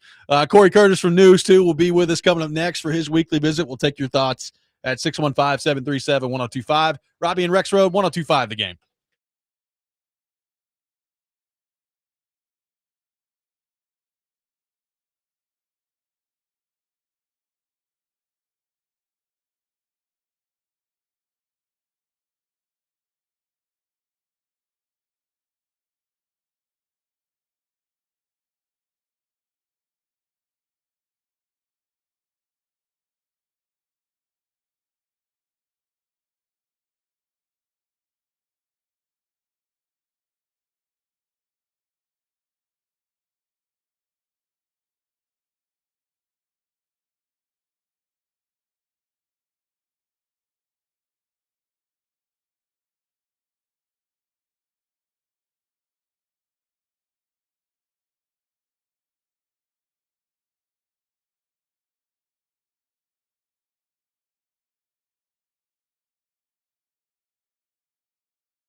Final hour, Robby and Rexrode, 102.5 The Game. Robby Stanley alongside Big Joe Dubin. Ian Safar here with you on this Monday morning, taking your thoughts at 615-737-1025. We head to our phone line, driven by WilsonCountyHyundai.com. And as we do every Monday morning at 8 o'clock, welcome in our friend Cory Curtis to the program from News 2. Cory, good morning. How are you? I'm a delight, Robert. Good to talk to you. Good to talk to you. Did you are you a firework participatory person? Do you stay away from them? How was your 4th of July weekend? You know, I was low key this year. I am neither for nor against fireworks. I think some of the shows are absolutely spectacular. I do think some people get a little obnoxious late at night, so there's room for all of it.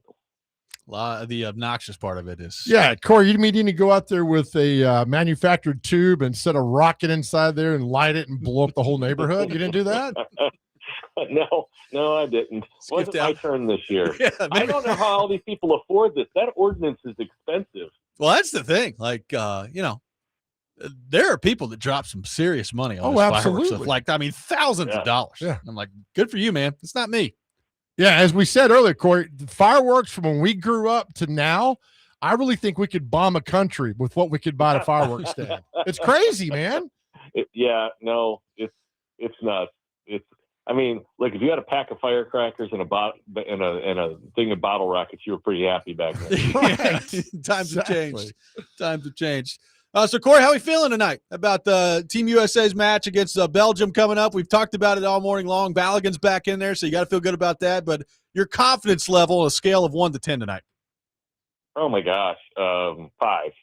I mean, it's the best team we've had. We've largely played, really well. But, we're playing elite competition right now. So the concern continues to be the same for me, and that's the back line and goalkeeping.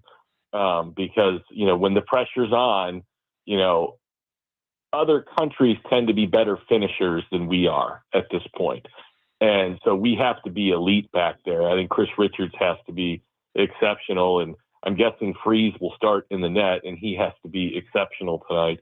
And we can't give them any free ones, no fouls in the box. Because I just feel like if they have 5 chances to score and we have 5 chances to score, like legit scoring opportunities, they'll win the game.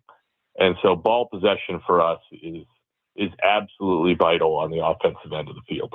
Yeah, that part of it going to be interesting to watch. Obviously, getting Balogun back in there helps, so we'll see what happens on that front. What did you make of the Maverick Bork trade that Chris McFarland pulled off last week and the subsequent extension for 6 years at $5.5 million per?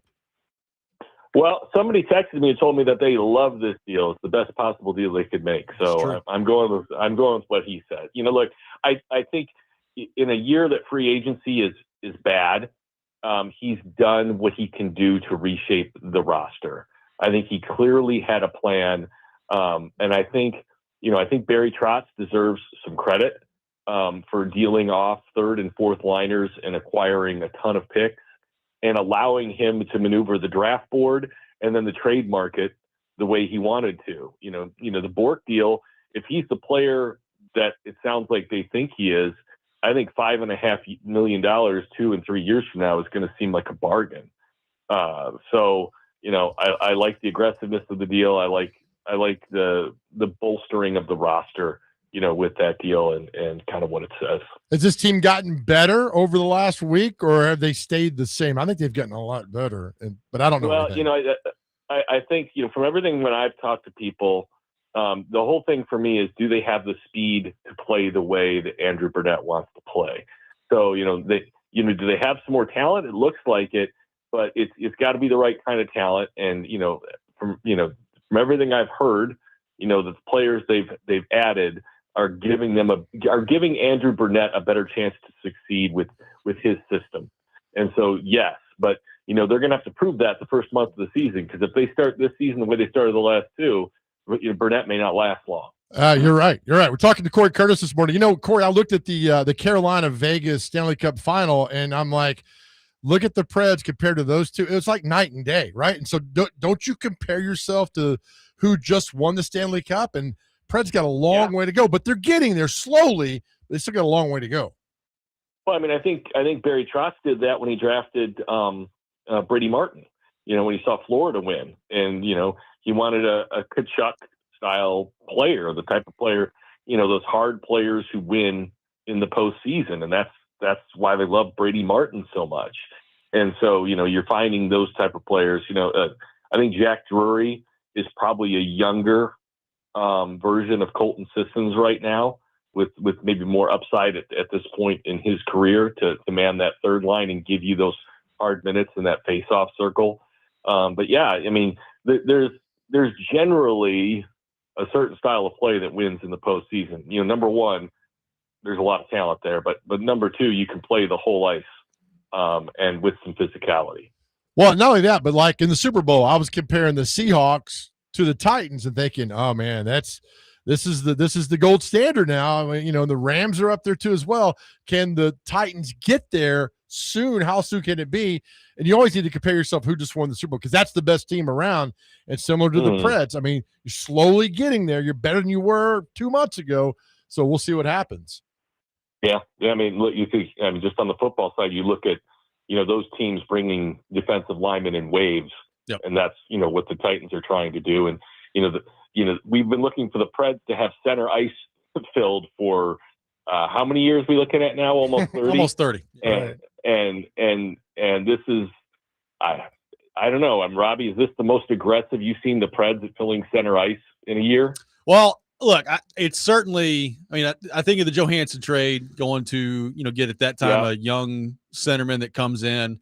They originally wanted Duchesne to play center, so they've tried. I mean, they tried Turris. That was a disaster. It didn't work out. So they've tried it, but are they still paying him? I believe they are for a couple more years. So good to be Kyle Turris.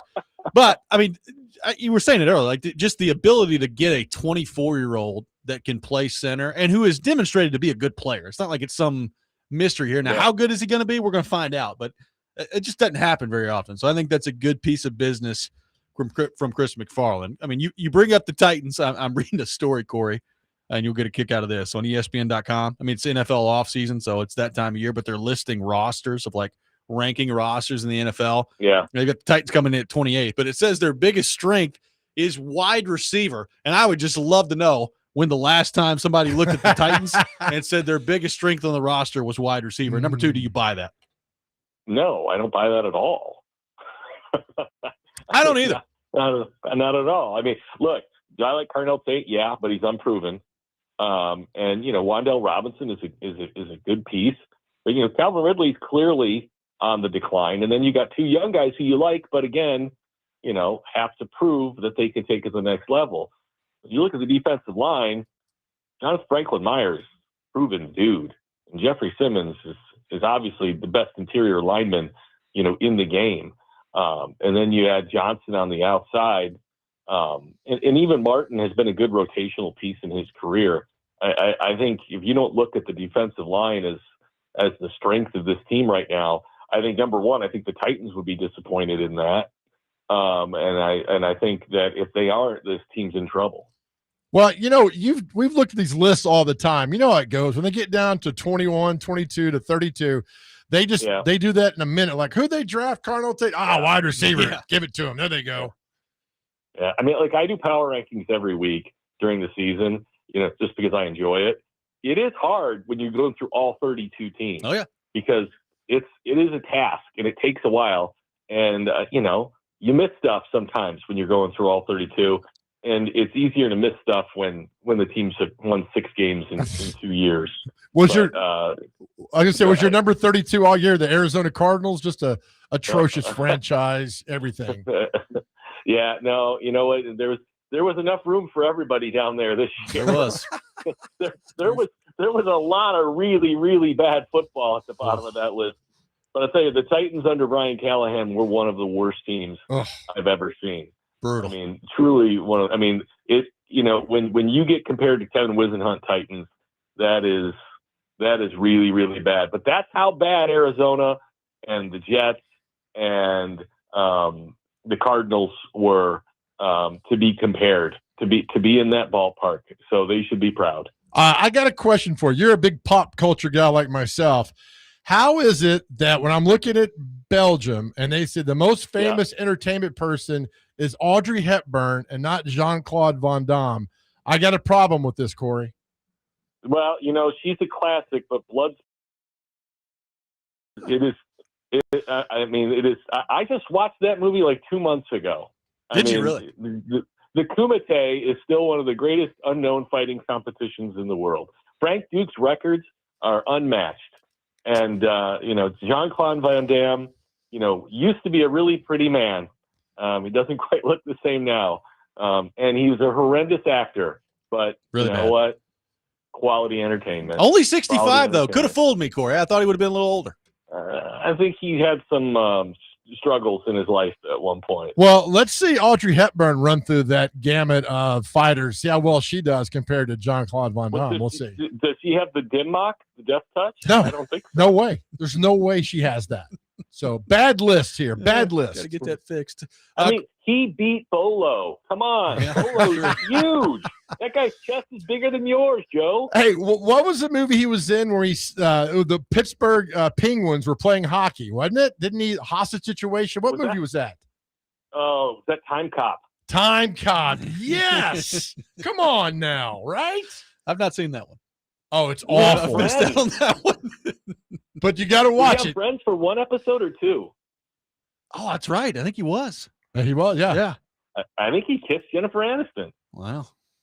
Okay. Yeah. Then there you should be the top Belgian. Yeah, right I think it takes you to the top. All right, Corey, last thing for you. I am curious where you come down on the Josh Heupel discussion as we are about to enter year 6 for him. A lot of questions about how exactly this is going to go for them in year 6 here with quarterback questions. You just had your prized transfer portal edition. Not going to be a factor for you heading into this year, and a tough schedule on top of it all. So where do you come down on the Josh Heupel discussion heading into this year? Well, I mean, look, the SEC is tough. We all know that. And so you can be a good coach and do a good job and still lose games. I mean, Kalen DeBoer at Alabama, if you look everywhere he has been an exceptional coach. And he's showing, how hard that job is and how hard it is to win in this league, at an elite level. For Tennessee, I think, going to the playoff and everything, that's the goal. And, that's kind of the standard. And, you understand why coaches want to expand that playoff because they know they need to be in it to save their jobs. And, I think Josh Heupel is a good coach and has, won. I mean, shoot. I mean, Robby, you've been around. Joe, you've been around. We all remember, Phil Fulmer and, even when they had the struggles and then David Cutcliffe came back and they rallied things back. Yep. Since then, it hasn't been great.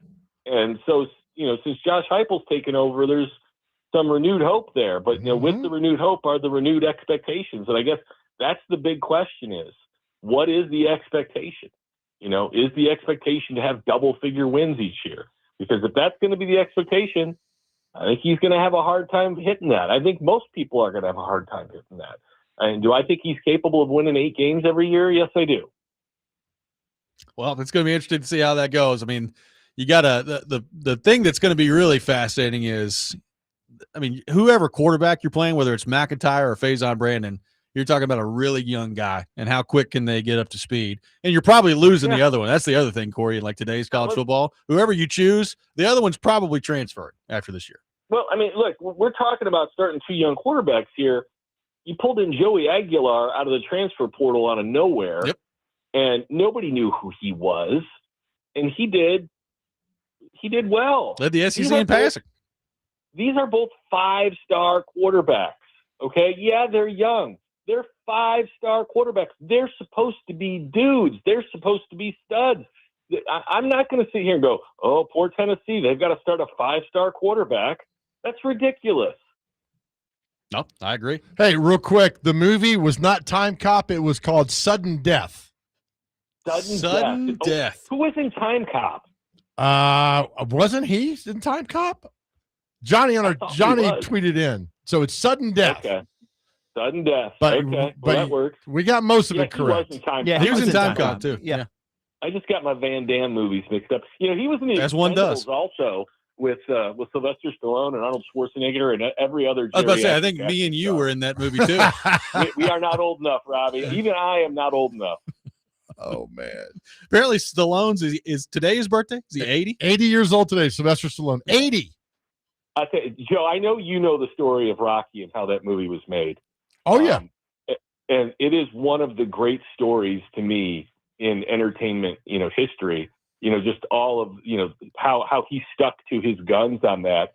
And yeah, you may not know this, you probably do.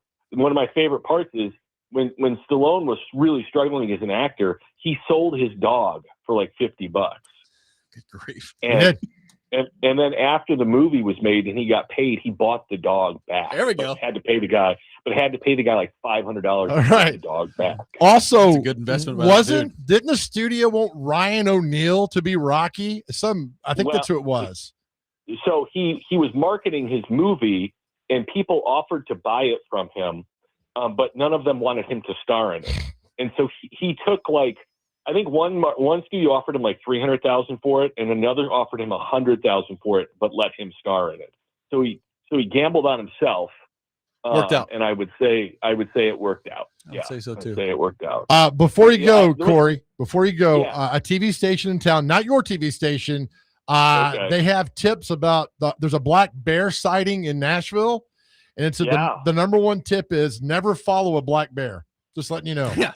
So in case you were wondering, in case you got that inclination. I say the pictures and the videos of you see of people at state parks and just the dumb things they do with wild animals, whether they be buffaloes or moose or freaking bears, astounds me. All right. Anytime there's a creature that can eat you probably stay away. Yeah. All right. The two worst ways that I can think of dying are fire and eaten, and not necessarily in that order. Be tough. Be a tough one. Corey, thank you, sir. We'll talk to you next week. All right, guys. Happy holidays. See you, Cory Curtis, our guest here on the program. We'll react to what Corey had to say coming up next. Robby and Rexrode, 102.5 The Game.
Welcome back in, Robby and Rexrode, 102.5 The Game.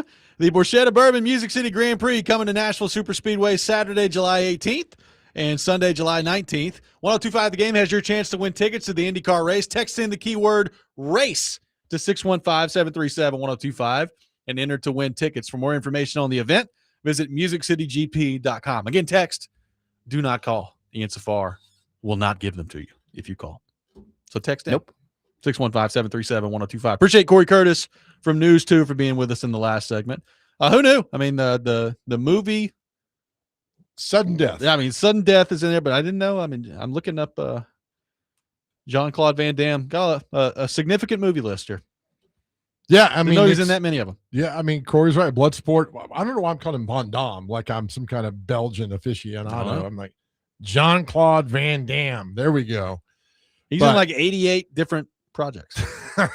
But Sudden Death, all right, now that we figured the title out, is a really bad, really good movie. Yeah. And it's hockey related too. And it's in the old the igloo? Yeah. That's where it is. So it's kind of cool watching that, and just the fact that it's like, all right, they did this movie with Van Damme. I might need to go watch it then. Yeah, right. You should. Hockey. I'm a baby. hockey guy. I'm not sure what it was, mid-90s, I think. Okay. Is that Yager when he was there? Yeah. Okay. They're pretty good, right? They won a couple cups, yeah. In the early 90s. So, yeah. He buy the team? Van Damme? No, not Van Damme. Oh, Yager? No, Lemieux did. Lemieux. That's right. Okay. Yeah. All right. How awesome would it be if Van Damme bought a team? Would it not be? Yeah, right? The good stuff. Where do you come down on the Josh Heupel conversation? I like Josh Heupel. I do. But my thing is, show me somebody better. The only thing is, it might have peaked too early in 22 going to the Orange Bowl. Just a tad, right? So we expect that the whole time. The ass kicking in 24 in the playoff game was not a good look. Last year, you went 8-4. You lost 4 games. You know, the Georgia game was pivotal right there. You should have won that game. And the Vanderbilt game was terrible. I don't blame him for the bowl game because the whole team, and they still almost beat Illinois. Yeah. And they still almost beat them, but you lost so many guys off that team. Look, it's all about winning and critical in the NIL world. And if I've always said, if Tennessee's got a player that's been killing Kentucky for 2 years, if I'm Kentucky, I'm going to go sign that player. It's what Bill Belichick did in the NFL. Wes Welker destroyed him. He went and signed Wes Welker, got rid of Wes Welker to come to his team. So the NIL plays a big part in this, but at the end of the day, you still got to win games. You got to coach these guys up. And I'm fine. I wish Heupel would go back to the offense that we first brought there. Like go, go, go, go, go, go, go. Somebody said, well, the defense knows what's at stake, right? They should be ready to go.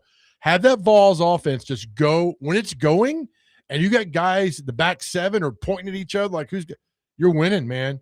Go back to that. Don't delay your offense. Then you become a regular pedestrian offense like every other team in college football, but go back to the up-tempo as quick as you can. Well, I think it's a give and take, too, because I definitely understand, like, if you're going that fast all the time, particularly if you're going that fast and you run into a 3-and-out, like, that's going to put a strain on your defense.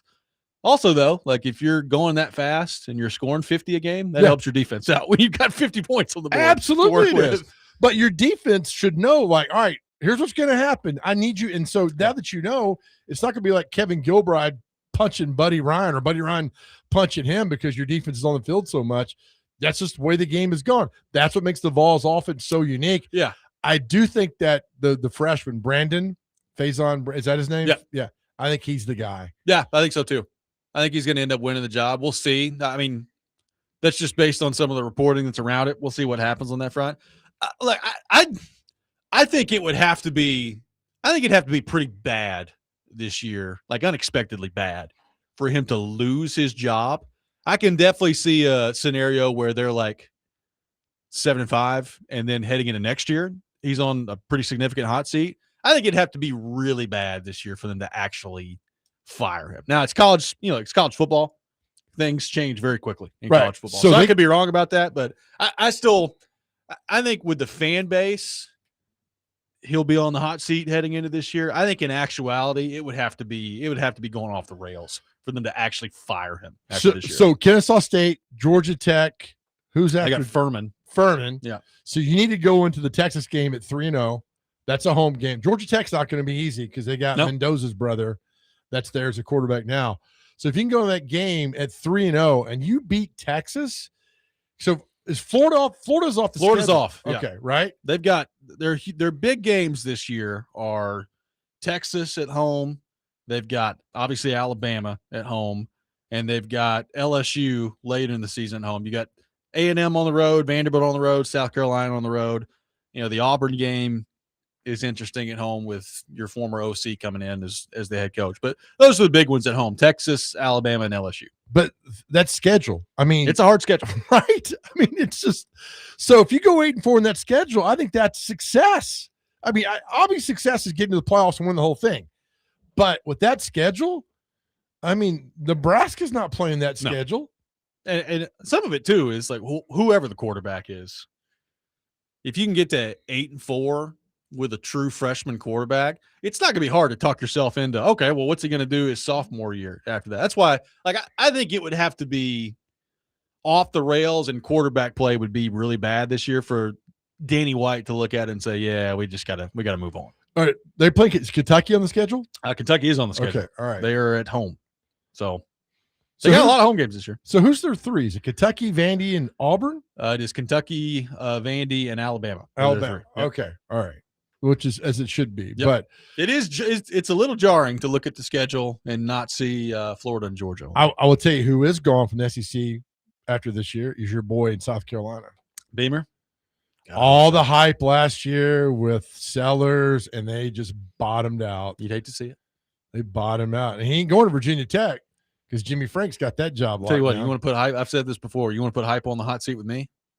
Lose that game to South Carolina this year. It won't go well with me. Do you want a trivia question? Sure. Of the 16 SEC schools, only one school plays off campus. Do you know who it is? Is it South Carolina? It is South Carolina. They play at the state fair. Yeah. Okay.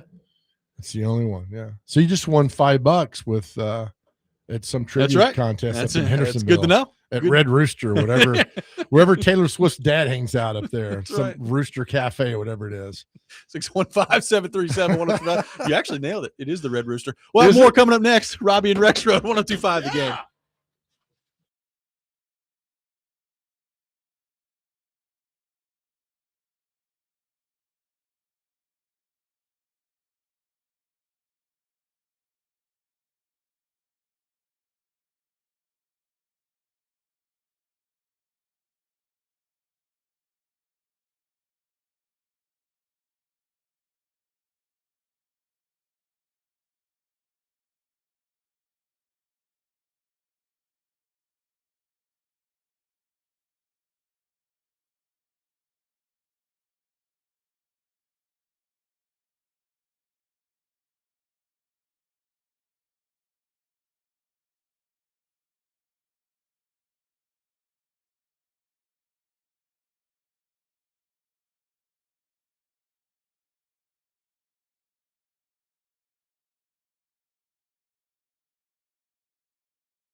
Welcome back in, Robby and Rexrode. Our football offseason coverage on 102.5 The Game, presented by Tennessee Brew Works and Parma Tractor and Equipment. Taking your thoughts at 615-737-1025. Robby and Rexrode, presented by Green Ventures Landscaping. Property managers, if you manage it, they maintain it. Visit greenventureslandscaping.com. Big Joe Dubin with us here on the program. Rexrode is on vacation this week. He will be back next week. Part's unknown. Where did he go? I believe, at least, I don't know if he's there right now. I do think at some point, though, he's ending up in Vegas, which could be detrimental for the Gout. When I think about Rexrode vacation, front yard, umbrella, yelling at people, speeding in his neighborhood. I could see that. Or shooting off fireworks, like either one. Just slow it down. Wife come out yelling at him. Yeah. He yells back at her. I could see it. Then I could see every bit of that happening. Actually. It's the perfect matrimony. Now that I think about it. It's perfect everything. Good for him. Everybody needs a little time away. That's right. I'm interested to see how Vegas goes with him. I don't know when he's going, though. I think it's at some point, but I don't know if he's there yet. So SEC Media Days are next week. Is that right? Yeah. Is it that soon? Yeah. Got a problem with that. It's in Tampa. Yep. What are we doing? Just keep it in Birmingham or Atlanta. Keep it central. A lot of people aren't going. I'm not going because you can drive to Birmingham or Atlanta. Yeah. It's easy. I'm not driving to Tampa. Well, they've moved it. So they had it here. I think was that 2023 where they had it here. Then it was in Atlanta. It was in Dallas, and now it's in Tampa. So they're moving it all over the place. I'm kind of with you though. I kind of like. Remember back in the day when like Spurrier would walk into the Arby's in Hoover or whatever it was, and he'd just be filling up the Coke machine. It's like, oh, there's Spurrier, get some curly fries. Oh yeah, or the time when I'll never forget when Fulmer walked into Media Days in Birmingham. They gave him the subpoena. Oh yeah, and he's like, all right, y'all take care, and he never went back. And I was like, yeah, that's what it was. So there's a lot of drama going on. Would show up, that guy with the huge Alabama hat with the ring hat that he had on, and it was amazing to me, like when Saban used to walk into that thing when it was in Hoover, and just the insanity that would go on there. Yeah, it was crazy, man. People ask me like, what was the one moment where it kind of lost the rails? And it was Clay Travis asking Tebow if he was a virgin. Yeah, that was like, all right, it's become. We've jumped it a little bit here. Yeah, what's going on here? And I mean, it got the sound bite that he was looking for, and it took off, and I get all that. But then again, then they put out on the digital channels. You can just download it, and there's really no need to go. Yep, it's in Tampa now, so we'll see what that looks like. But have they determined yet where it's going to be in 2027? I mean, I assume it's coming back here at some point.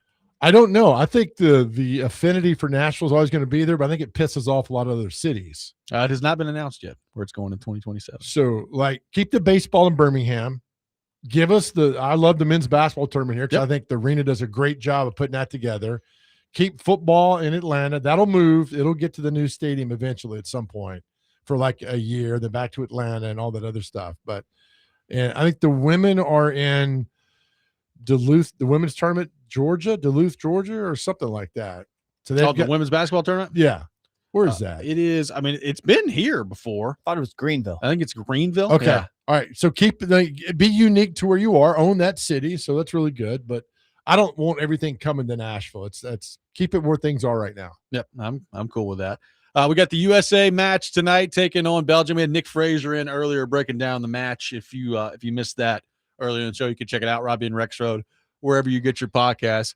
Flo Balogun at the moment eligible to play, and Belgium apparently has appealed that. So we'll see what that looks like and whether or not Balogun remains eligible heading into this game. I'll tell you what, though, you want to talk about making people mad. If he goes from red card suspended to the red card being lifted yesterday and allowed to play, and the appeal working and him being suspended again for this match tonight, people in Seattle may go crazy. Oh, absolutely. And so it's 5:00 when apparently up till 5, so 2 hours before the game. Is that our time or their time? Whose time? Must be 3 hours. That's probably 5 Eastern. 5 Eastern. Okay. See, I'm so confused with all that. All right, so 3 hours before, and then I think he plays. They wouldn't have reversed it had he not. And what's Belgium going to do? Threaten FIFA? They're like, we could beat you with our front office could invade Belgium and take you over. So maybe so. Leave us alone. And then you got Dr. Crane who's going to invade England. Yeah, he's very upset with the English. I didn't know this prior to today, but Somebody said rename Dr. Crane to George Washington. Yeah, because he hates England. He does. And do all that. I was unaware of this before today, but very passionate stance against England. Well, I thought they'd won more World Cups. There's only one. Too. Right? And so 1966, I mean, he's got all the stats to back him up. I was like, this is great. That they really kind of are like the Toronto Maple Leafs now that I think about it. They are, but he's going to piss off Austin Powers. So who knows what goes on after that? He is. I mean, I would think for the American soccer fan that match yesterday probably was, a bit of a conflict, right? You've got Mexico that's your rival, but you don't really want to see England do well either. Right. Probably, I mean, it was one of those games where you could probably pick your poison there. So England plays Norway. Yep. Saturday in Miami.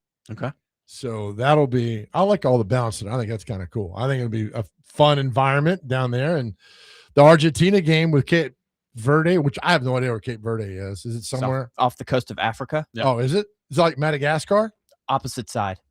Look at you, Ian. You know how I discovered Madagascar? What, the movie? I played the game Risk. Oh, love that movie. And you'd always love that game. You'd always get Madagascar and you attack Africa. And people are like, what are you doing over there? I'm like, don't invade me. You'll piss me off. You don't want me pissed off. I'm happy over here, guys. Although there's a lot of snakes in Madagascar. Yeah, Not fun about that. I could see that. Wasn't happy about any of that. Risk was a great game, man. I used to play that as a kid. Do people play board games anymore? Is that a thing with kids anymore? I don't think so.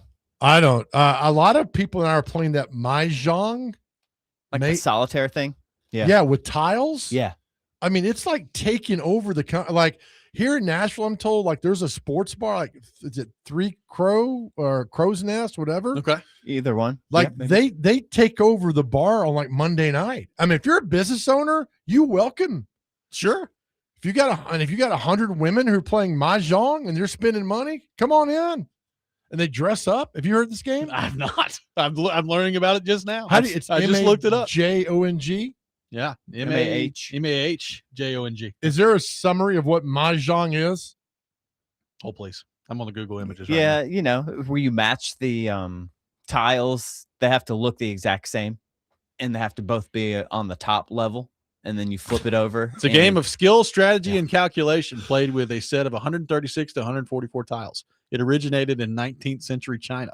4 players who draw and discard tiles to form specific combinations to pair to a complete winning hand. See, I'm done. The only winning combination I want to see is Cam Ward to Carnell Tate. There you go. Is that part of Mahjong? If it is, I'm a pretty damn good player. Sounds like an American Mahjong. Apparently the Powerball is up to 600 million too. So I'll add a winning combination That's to that. Mega Millions. Mega Millions. Excuse me. Real quick, best receiver quarterback combo of all time. Not this record setting. Who's your favorite of all time? My favorite? Oh man, my favorite to watch is probably Manning to Harrison. That's pretty good. It's pretty good. I love Favre to Sharp. Favre to Sharp is good. For the 2 years they played, badass. Ian? I don't know. A Randy Moss one kind of comes to mind. Brady to Moss. Brady, more like probably Culpepper. Culpepper to Moss. Oh God, he would just throw the ball 80 yards. They would just chuck it. And he would go down there. He runs underneath. Yeah. Randall Cunningham was pretty good too, launching that ball down the field. But Favre to Sharp to me, because I think Sterling Sharp would have been the best receiver ever had he not hurt his neck. Only played 7 years. It was amazing. I love Favre to Sharp. Yep. 615-737-1025. Our phone number. We'll wrap up the show. Coming up next, celebrity birthdays, Robby and Rexrode. 1025 the game.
Final segment of the day, Robby and Rexrode, 102.5 The Game.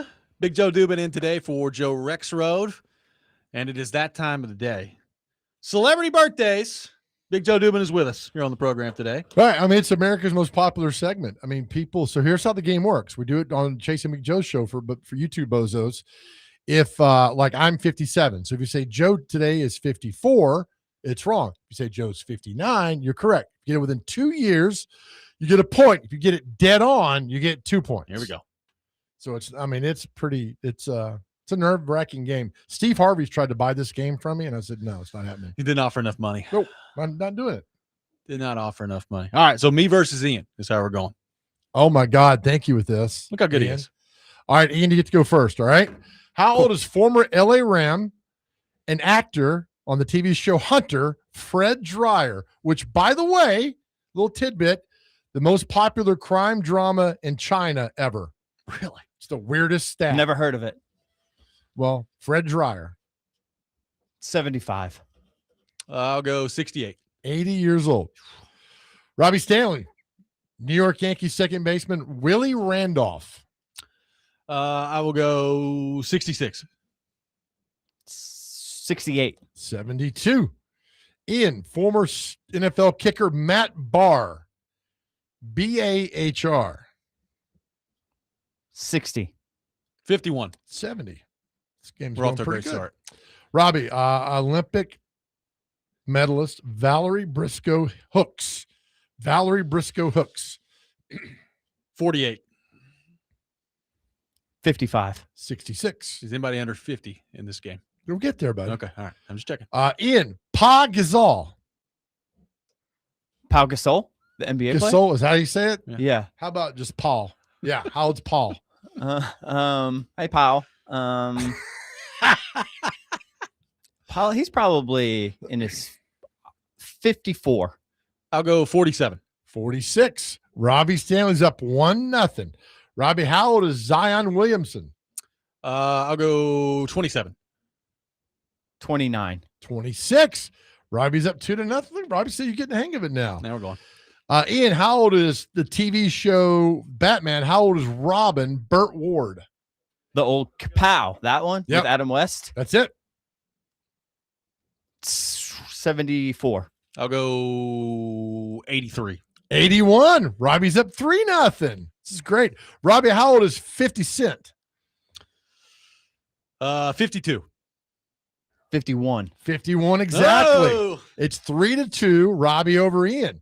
Ian, how old is Kevin Hart? 48. I'll go 46. 47. That's a push. Okay. Either side. Robby, you should get this one. How old's the Dalai Lama? I'll go 82. 88. 91. Ah! All right, we got a few more here for you. It's lightning round. How old is former Ian? How old is former Charlie's Angel Shelly Hack? 70. 74. 79. Robby, how old is famous jazz trumpeter Rick Braun? 69.